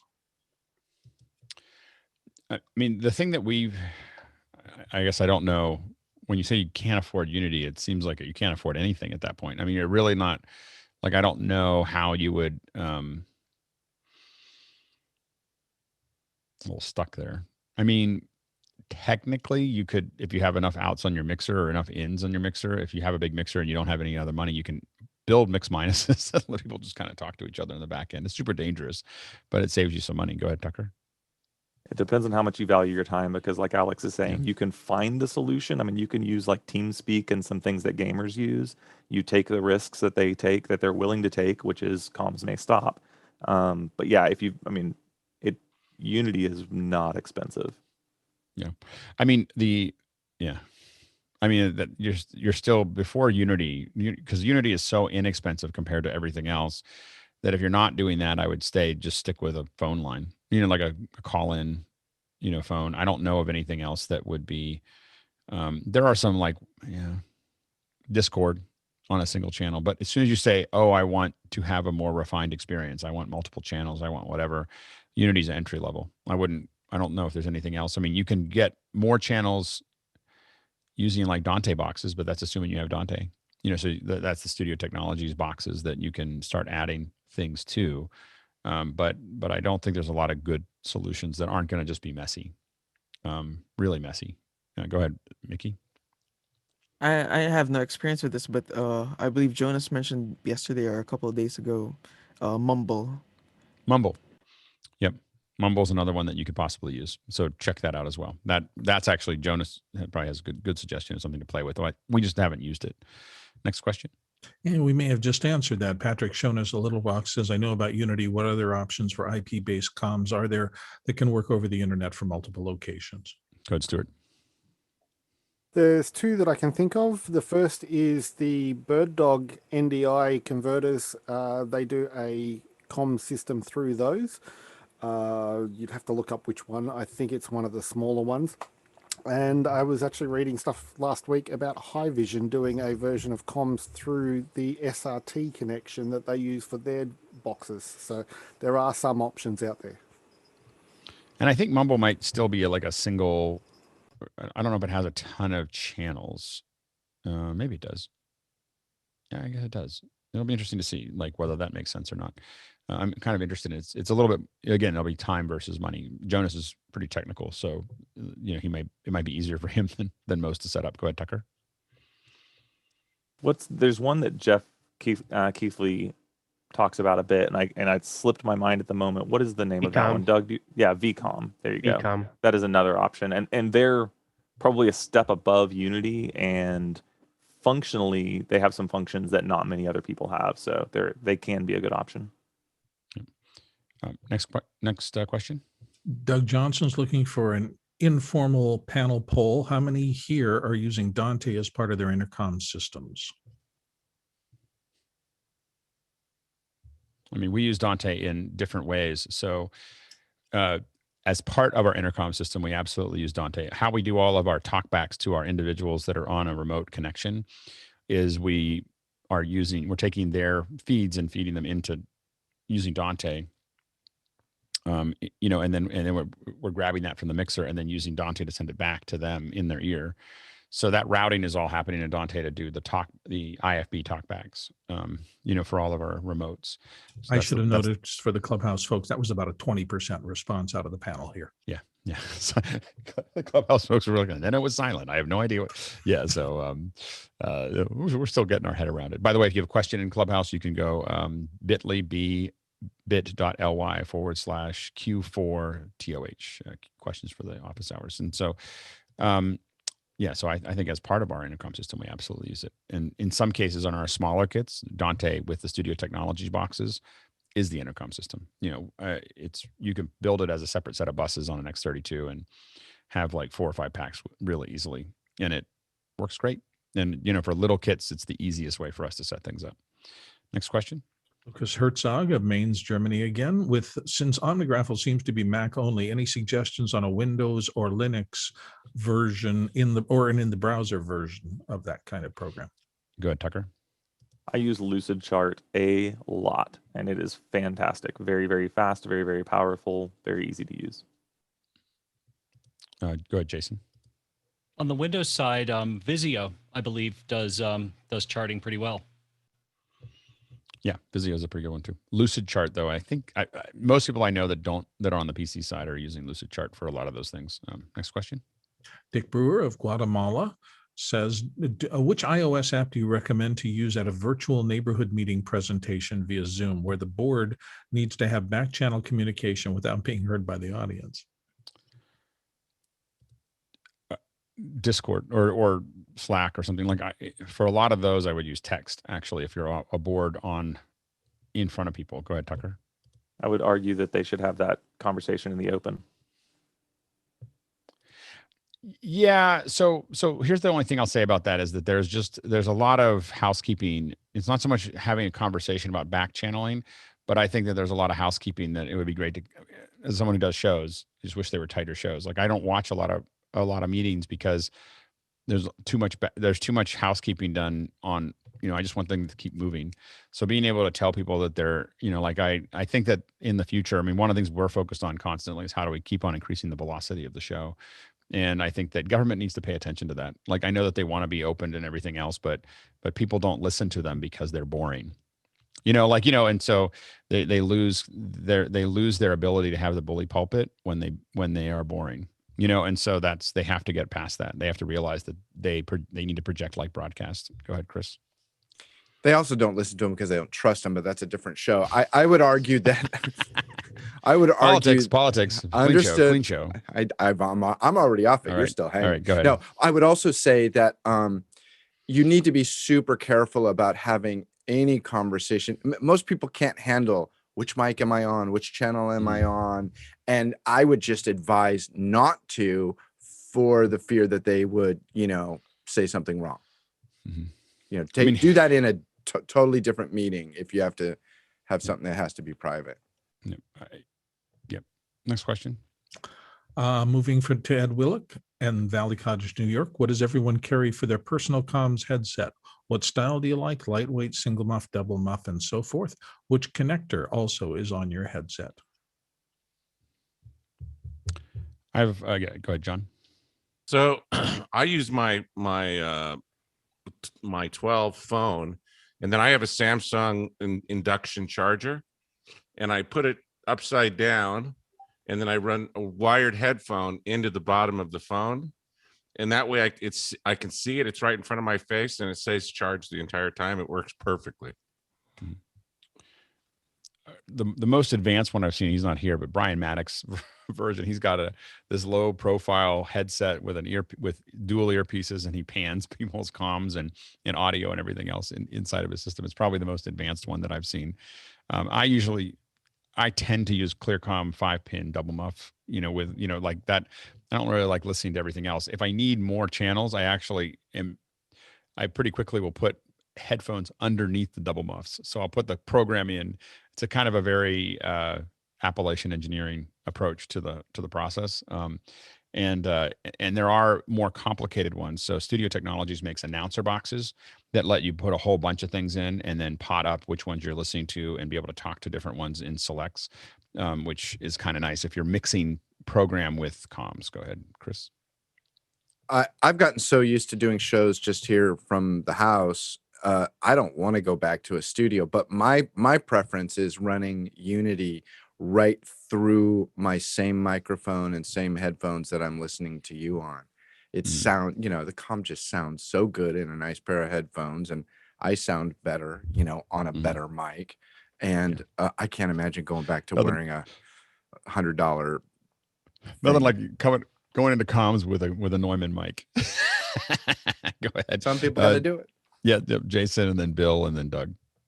Speaking of comms with a Neumann mic, I actually use a Mackie Big Knob. The highest end Mackie Big Knob has a dedicated talkback input that will even supply phantom power if you want it to, with a dedicated stomp for mute or unmute. You can set it completely hardware. I absolutely love that interface. And yes, I actually do use it to pot up and pot down things while I'm calling. Go ahead, Bill, and then Doug. When I'm doing voiceovers out in the voice booth, I use my little IFB or an AirPod for the talking to the client. And then I just put a set of my Sony 7506s that I'm using to monitor the recording. So it provides both comms and monitoring for the voiceover recording at the same time. It works great, and it's really cheap and simple. Go ahead, Bill. All right, Doug. It's kind of a personal preference too. And also, what kind of show are you doing? We do multiple different types of shows. So I kind of have it all, and I let if I have camera operators and we're doing a basketball game, I would prefer them to have the double muffs because that blocks out any other sound. But people in the truck need just a small one ear so that you can still talk. And yeah, it's kind of a personal preference thing. Tucker. Yeah, when I'm working from home doing shows, then it's typically the wired headphones from Apple, and it's just into my phone. I do that on one ear, and then I'm monitoring on the Genelex, and that's typically what I do. Makes it so I hear comms on one side. It's very simple. It's completely isolated from my production system. So I think I'm plugged in here. If I show this here, nope. Hold on. This is, by the way, if you're for your headset, this is beyond the headset. This is the Anchor. I buy a lot of these. You can get cheaper ones, but this is, I mean, it's $11 or $12. This screws in to your desk and lets you hang your headphone somewhere. I just want to say that it may seem like a little thing, but having something that you can hang your headphone just means it's always where you expect it to be, and it's not on your desk, and it's not somewhere. Yeah, a lot of us have some version of that. And I found the reason I use the Anchor is because when I hit my knee into it, it doesn't hurt as much as the other ones. So The thing I like about this one is it swivels, so you can put the headphones on the front, move it around, and get the rest of the coiled wire on that. Yeah. It's Put a kinda link nice. to that, Alex, in the Mukana. Yeah, if you just search for the Anchor in Amazon, you'll find it. It's their promoted one, so it's easy to find. It wasn't when I bought it years ago, but it is now. Next question. Moving on to Roberto Barrow of Plymouth Meeting, Pennsylvania. And Roberto says, question 2, what is Mix Minus and how would you set up our X32 to use it? I'm just waiting for Mickey. I was waiting for Mickey. You're talking to us to explain it. Yeah, go ahead, Jason and Chris. Mix minus is the mix minus the you. That's it. So the mix minus for me would be the mix minus the me. The mix minus for Alex would be, the mix minus the Alex. It's essentially you have a program mix, and you have all these mics coming in, and you have a separate bus. So the next bus is another track of entirely independent audio. And what you can basically do is you have everybody at the same level in that bus, and that can follow program feed or before program feed. You have everybody at the same level, but you take the mic that's yours and you pull it all the way down. So that's how you build a mix minus in that separate bus. And for an analog mixer, if you think about it, it had like these aux buses, and you would just simply turn it down for the mic that is going back to you. So each person has to have one of those so they never hear themselves in a delay. Go ahead, Mickey. Yeah, I was waiting for others to contribute as well, but essentially, what you want to do is I forget the nomenclature that they use on the Behringer line of mixers, but yes, you have to build using auxes or buses, depending on what they call it. You essentially want to build a mix that strips that has everything in the program except that the channel of the person you're sending that mix to. So, for example, on your mix minus for channel 1, on your sends, your individual aux sends, you want to bring everything ideally at a if it's for other contributors at a pre-fade level, and for other elements at a post-fade, depending on how you want your mix minus to work. Pot those up at 0 except for that person. So contributor 1 doesn't get contributor 1 back. And the reason it doesn't scale really well on a mixer is that you need a bus for every person. So as you start to add more bus people, and that's when you need to move to like the BSS, some kind of matrix router that's going to let you set those relationships up more automatically. But your mixer starts to fill up with all these extra buses because you're building one of these for every person. Go ahead, Chris. Yeah, understanding the best way, like Mickey said, the best way to understand mix minus is to actually see it in a matrix where here's the channels coming in, here's my auxes going out. And if you haven't sat at a big console and done that, it's kind of hard to wrap your head around. It's also more difficult to understand it because things like Zoom and various chat things that we have do a really pretty good job of doing it for us. So we don't normally run into it. When you run into a true instance where you need a mix minus, it becomes really obvious. It's also the exact opposite of what a guitar player will ask for. Go ahead, Tucker.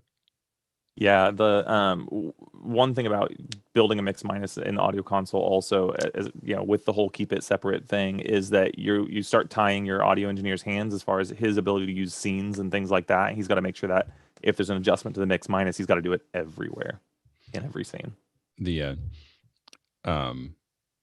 And audio mix minus, while it sounds complicated, is less complicated than video mix minus, which is something we do as well. Doug? Yeah, and be careful because as you grow, your comms will take over your mixer. That's why, and that's why you have to get something else, whether it's a Symmetrix or the BSS. You end up with something else that manages it because it's just gotten too big. It's really, I think a mixer can handle 4 or 5 packs, like that's like an X32 relatively easily. Once you go over that, you're starting to really dig yourself into a hole. Next question. Jim Wilkins actually has a couple of questions in here. The first one from Marblehead, Massachusetts is, I sometimes have trouble getting producers and TDs, technical directors, to give me a detailed description of what they need for comms. So I'm left to try to figure out the needs on my own. Any suggestions for a strategy to get that information? Go ahead, Tucker. Yeah, that can be incredibly difficult. And whenever you have, if you have somebody that doesn't know how to articulate what their needs are there, then start with just a production channel. And just start there. They'll be comfortable. What you'll wind up with if you kind of force somebody into a big matrix system is that they'll wind up talking on all channels all the time. And that kind of defeats the purpose of the matrix. It's a rough way to go. Yeah, go ahead, Jason. This can very easily be remedied also if you do a dress rehearsal and they have a head full of steam afterwards. It's like, oh, okay, so that didn't work. Write down what you did or didn't get. And this is why you want a dedicated comm system that you understand really well. Like for me, with Unity, I don't want to figure it out. I just call Tucker and I just send Tucker Discords during the event. Hey, I need another person on this channel. I need this moved over here. I need this over here. And it just gets done by somebody, by Tucker.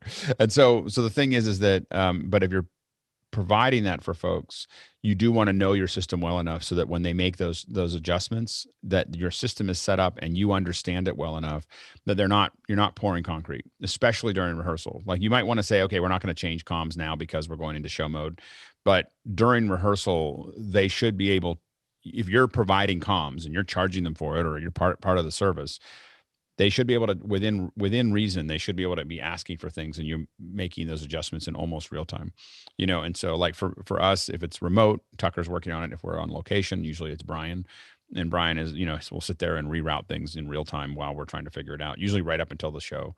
And so you want to, as best you can, have someone working on it that really knows what they're doing, to make those comms work, or know that you're just getting started and you're going to keep it simple, but the clients will slowly get their head around it and then they'll make lots of requests. And the better you are at managing that, the less stress they have during the event and the more likely they are to hire you again. So go ahead, Tucker, and then John, and then Chris, and then Courtney. Yeah, that's really having a person that manages is where I was going to go. It's having somebody that not only can make the change, but is also monitoring and listening and is able to say, you're trying to get direct talk. You're trying to get a hold of that person. Here's how you do it. If you'd like that modified, let me know. Done. You're off the line. Yep. Go ahead, John. Please hire Tucker when you need comms. He not only was on our rehearsals, but he was on during our shows in the background. Mm-hmm. We had ad hoc changes that need to be made that he made in real time. Yep. And Tucker, you need to increase your prices. You're too cheap. Chris. It's really it's a great moment when you understand your craft or your tool well enough that when a client asks for something, and this goes to what you were saying, Alex, about you need to know, what's going on. When a client asks for something and 3 steps down the line that what you just asked for is going to bite you. You always say, keep people away from the sharp objects because they don't know where they are. And right. So when you have somebody who's really skilled at this, at like Tucker, and he'll go, hold on. If you do that, and sometimes it's like he's thinking so far down the course that like, I'm not playing this 18th hole yet. I'm still struggling on the 9th hole. And he's already there because he's been there and he can advise you around it and save you a lot of embarrassment when they come back and they go, well, why did that happen? Well, you asked for it. Well, why did you let me do it? That's bad. Well, and what a lot of times we refer to that as pushing, when someone's looking way down the path and giving impact, it's what we call pushing your horizon of events away from you. So when you are, your horizon of events is when you see them versus when they happen, and you can see like horizon of events. So as a producer and you want everyone on your crew, if you can, to keep pushing those in their own area, push those horizon of events away from them, so that they're able to think through those things. And by having a skilled staff, you get that that knows those things. And you can tell when someone's when we say that they're like in the weeds, when we used to be waiting tables, they're in the horizon. Is in the horizon means that the things are just happening.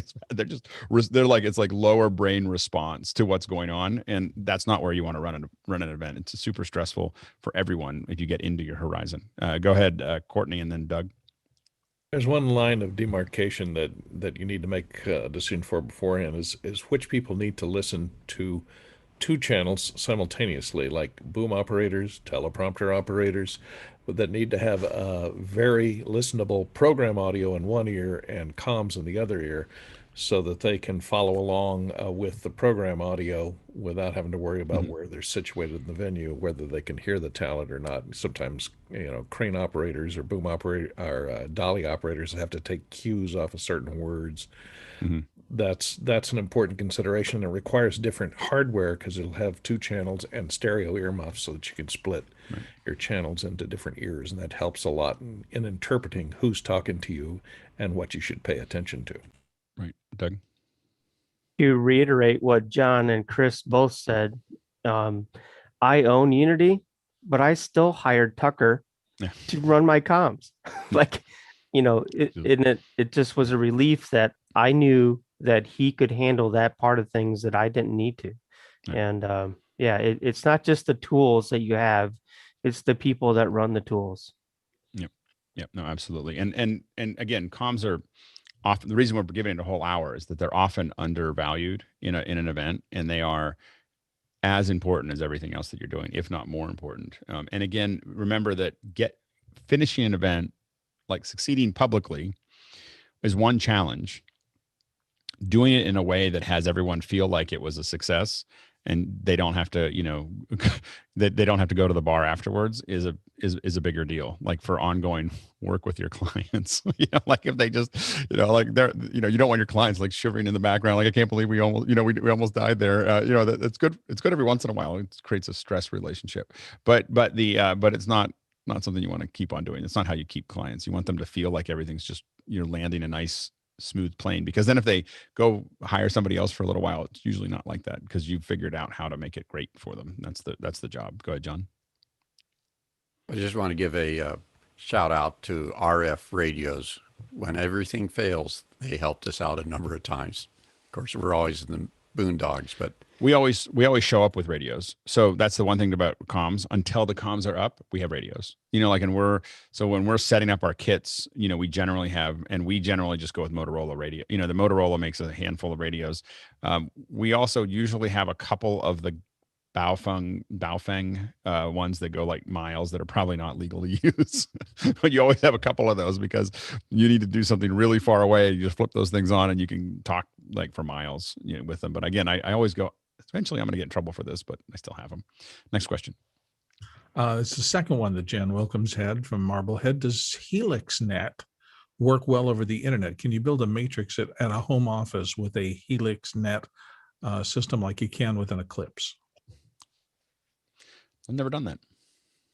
I don't know. We went from analog to Eclipse, and we run into Helix. Someone drops them in, and I do believe you can tie the Helix into the Eclipse. I've never tried to use Helix over the internet, and I don't know enough about it. We can get the guys from Clearcom to come in and talk about all their different stuff, so we can we'll do that for another hour. This is a good I wanted to bring other folks in from Unity, from Clearcom, etc., but I want to have this conversation first, so we're covering a lot of the basic questions. Next question. Rick Backos of South Bend, Indiana, apparently was digging his wife out of a snowdrift and then came up with this question. How do you handle sending a director IFB to a Zoom attendee? So there's a couple ways that we do that. Now we bring in all of not our attendees, but all of our panelists. They all come in on a direct point-to-point with Zoom rooms. So we have ISO audio to them. In that environment, we can either use Unity or Clearcom's Agent IC to give the director, wherever they're at watching it, they can just open up their IFB and talk into their ear. And so that's the most, in my opinion, the most refined way of doing it. The second way to do it is give them a Unity login and have them just open Unity on their computer that they're on Zoom with. They're going to hear both of those audio feeds. And so even if they just have their headset in, you can just talk to them, and it works out just fine. Go ahead, Tucker. Yeah, just to reiterate, you can feed things like Unity back into Zoom. There's some specifics on how you need to do that to make sure that it cannot go to air. But that is possible if you want to do the lowest friction way. But I do recommend that they have their own account, separate device. Yep. And the most scrappy way to do it is to have the people who you need to talk to have a Google Doc open that's shared with the director. Like if you don't have any way of getting comms to them, I mean, like if you need to send questions to the host or you need to send folks, if you don't have anything else, you do want to have some way to back channel them. And that's kind of a last resort way to get to people if you need to. Go ahead, Chris. I was a question for Tucker. Tucker, have you ever done a show where you actually put the on-camera talent listening only to Unity with program into it along with comms? Yes. How did it work? It's good. I mean, so you in that situation, basically what you're doing is you're using Unity for their hearback, so their IFB feed. You're using Unity for comms, but you're using Zoom for their production audio. So it's production audio only on Zoom. It simplifies some pieces of the workflow. It's just a different way to do it for sure. So they're only listening to the program feed that's being patched into the Unity matrix and sent back to them. So they're really only listening to the intercom. To one device. Yeah, that is correct. And the benefit there also is that you can set up auto ducking so that when you do IFB feeds, it does true interrupt. So, yep. So in that environment, that means I'm thinking. Yeah. I love it when you can see. It's like, you could just pin everybody and have all the audio in Unity and just resync the Unity audio back to Zoom. So and then you'd pipe it in. This is for like a webinar or if you're using it in an event. So there'd be no audio. You wouldn't use Zoom's audio at all. Like they would just hear each other. They'd hear each other. They'd hear comms. You'd get their feedback. Everything would happen separately over Unity. And then you would just have to sync that because the audio will come to you before the video. So you just delay the audio back and build it in separate. And the advantage of that is that you would have clean ISOs that you could mix and talk back to, but you could do it just with like Zoom OSC and one computer to pin people and do all the things that you want to do without having to have a bunch of things. It could be really deep water. Like I can see places where that could really not work. So it goes bad. It goes really bad. Like that's the only, as we were talking about, risk is the chance of something going wrong and the consequences of risk is chances of something going wrong multiplied by the consequences of them going wrong. So it'd be something that I'd play with in a small event because I think the chances of going wrong would be pretty high at the beginning, but I could see that becoming like a pipeline. We have tested that, and yes, it is a very interesting thing. That separating of, I tend to go ahead and keep their production audio in Zoom, and yes, it does combine it. You do have to deal with that, but that is something that we've definitely tested as far as getting isolated audio back in really high quality. Yeah, Unity sounds shockingly good. Yeah, Mickey. Yeah, well, I was gonna ask about that. Like, I guess like if you want ISO audio tracks with the typical Unity intercom client on a single, I don't know what term they use, team, you can only have up to 6 ISOs, I guess, right? Wait, say that one more time. Say if you have panelists coming in via their program audio coming in via Unity, I guess you can only have up to 6 ISOs because I assume you'd want each person to speak into separate channels. Well, so the way that you do that is expanded channels and groups. And with expanded channels and groups, you would basically build a group per person, and that person would have access to a couple of channels, and they would have a return feed as well. So they would wind up getting a return feed, and then they would be talking on their own channel. They would be listening on like a producer channel as a priority channel that would duck everything else. And then they would also have their program feed that is independent of those 6. So there are starting to see why everyone says hire Tucker. That was awesome. Well, and if you move to Unity Connect, if you move to Unity Connect, you could have them send you all the, like you have a musician send you all the ISOs and then reform that back into Zoom, but also stream it in. Yes. For those of you on Clubhouse, Tucker is grinning.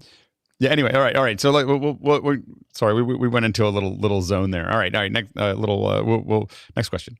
We're running out of Eddie time. Martinez of Sacramento says, "What are the drawbacks or missing features of a breakout room in Zoom?" I think that's kind of a non-second hour question, but ask that again tomorrow in the general piece. I don't think that's really a comms question. Next question. Jay Rosinski of Sheffield, "I'm struggling with the Unity server integration with TechPro's master station. Any advice?" And he notes, "I have an IO license for Unity and the IO box for TechPro." Does anyone know? I'm not even familiar with TechPro. Let's see, TechPro. You'd have to give us a link to where it is, because there's a lot of, evidently TechPro is a popular, I guess maybe Canford TechPro. Yeah, TechPro box. And I don't know enough about it to answer that question. Go ahead, Tucker. Yeah, I would just say reach out in Discord. We can talk about it and work through it. Absolutely. Next question. Eddie Martinez in Sacramento's next, "With how close do you allow your production team with comms conversation to be to the talent in the set itself? I've been in the same room and always concerned about show talk being sent over the air." Go ahead, Bill. With really good comm systems, and I use ClearComm for decades, you can they have so much sensitivity in the double muff headphone mics that you can literally get down like this and everybody will completely understand what you're saying. Go ahead, Jason.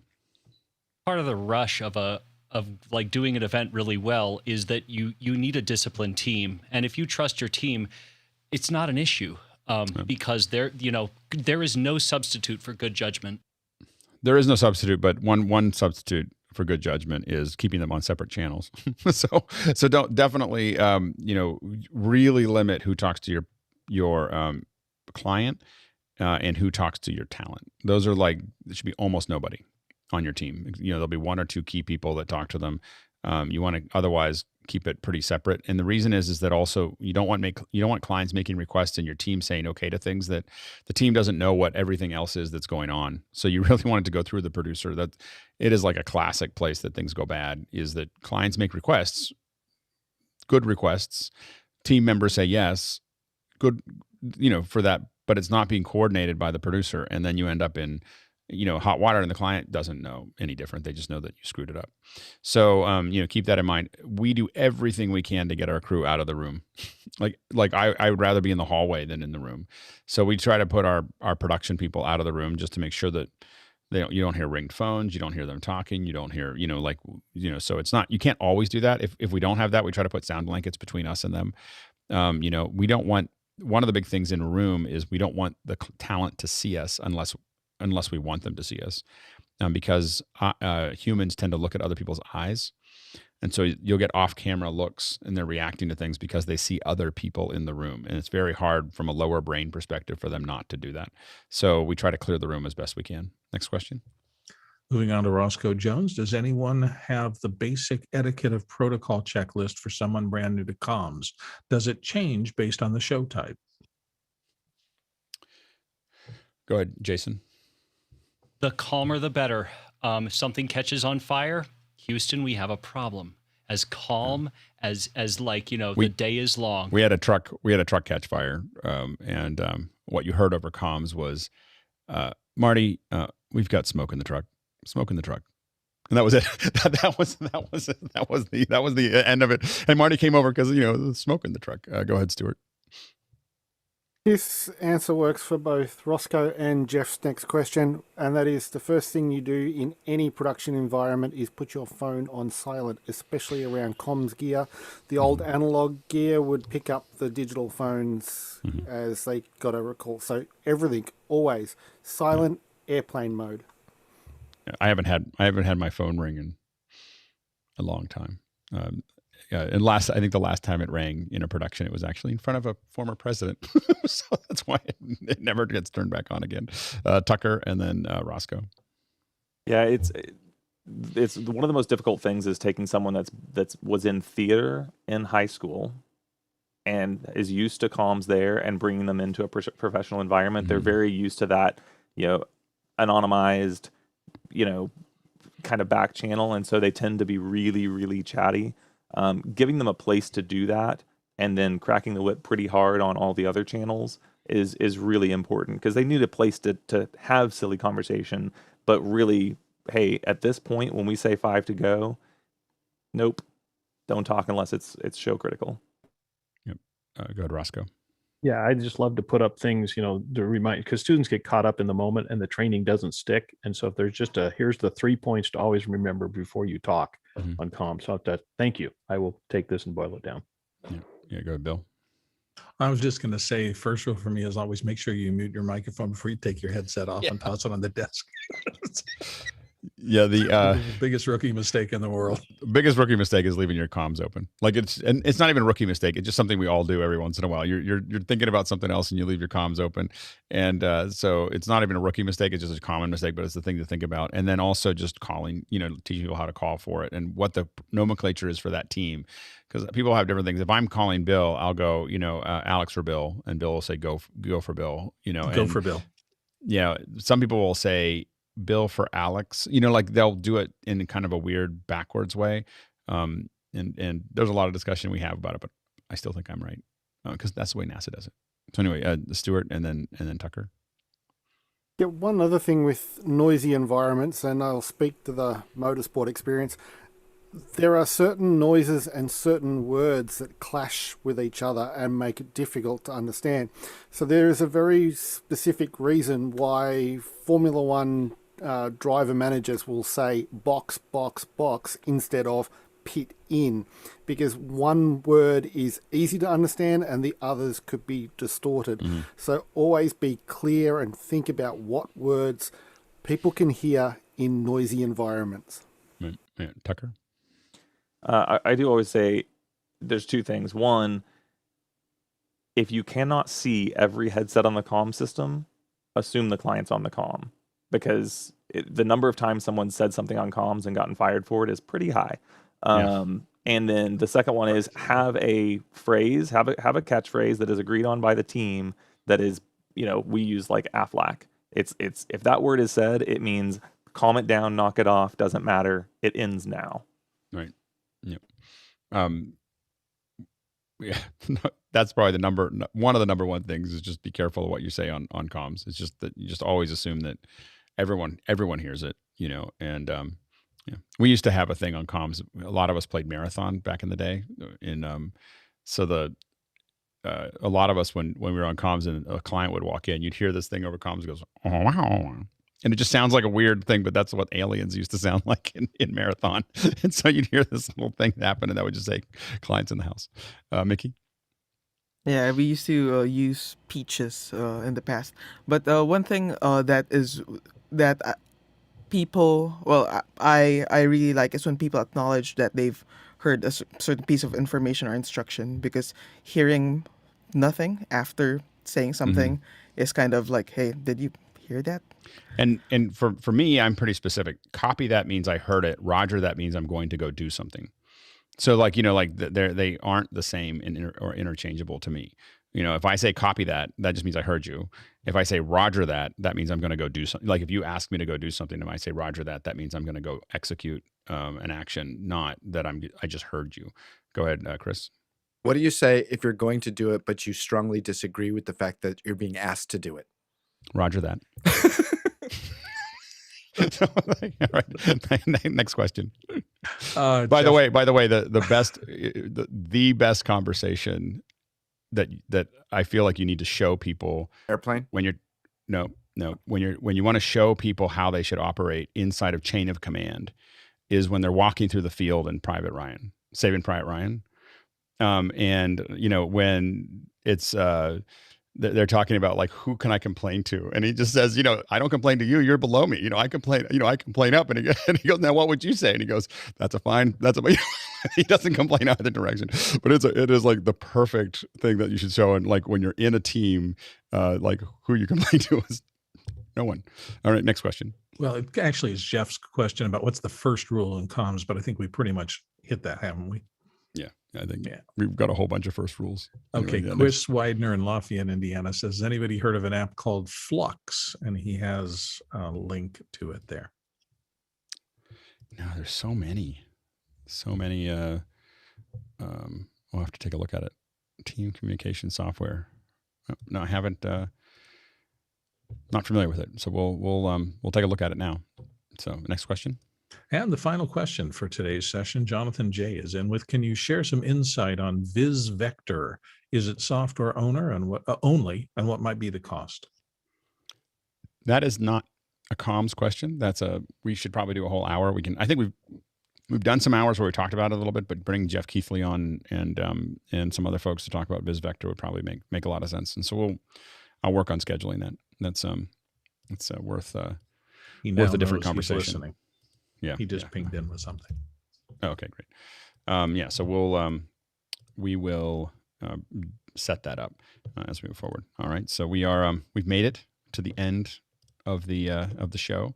I think it was a good show. When I scheduled it, I was like, I hope everybody shows up that is doing comms. I was hoping that because I hadn't given Tucker fair warning. Usually when there's certain people that I need to have in there, I usually ping them. But so anyway, I was glad. I think we had a good conversation, a good start. I do want to bring the folks on from Unity, the folks on from ClearComm and everything else. But I think that getting through some of these questions, and probably maybe 1 or 2 more conversations about comms, we may do as a second hour before we start bringing companies on, so that we've kind of solved some of those issues ahead of time. But anyway, so thank you to the panel. Great work. Thank you to the attendees. Great work. Thanks to everyone in Clubhouse who's given it a shot. There's not a huge crowd. A reminder that tomorrow we'll do one at 7:00. That is the actual one. We are going to keep on doing the morning ones. This week I'm not going to promote them at all. I'm just kind of putting them up there and seeing if they turn out. Let us know. If you're in Discord and you're in Clubhouse, just let us know in the Clubhouse. There's a Clubhouse channel. Let us know what the experience is like. We're just kind of curious as to whether this makes sense or not. Otherwise, I will see all of you or many of you tomorrow morning. All right. And we're going to go do the post show right now.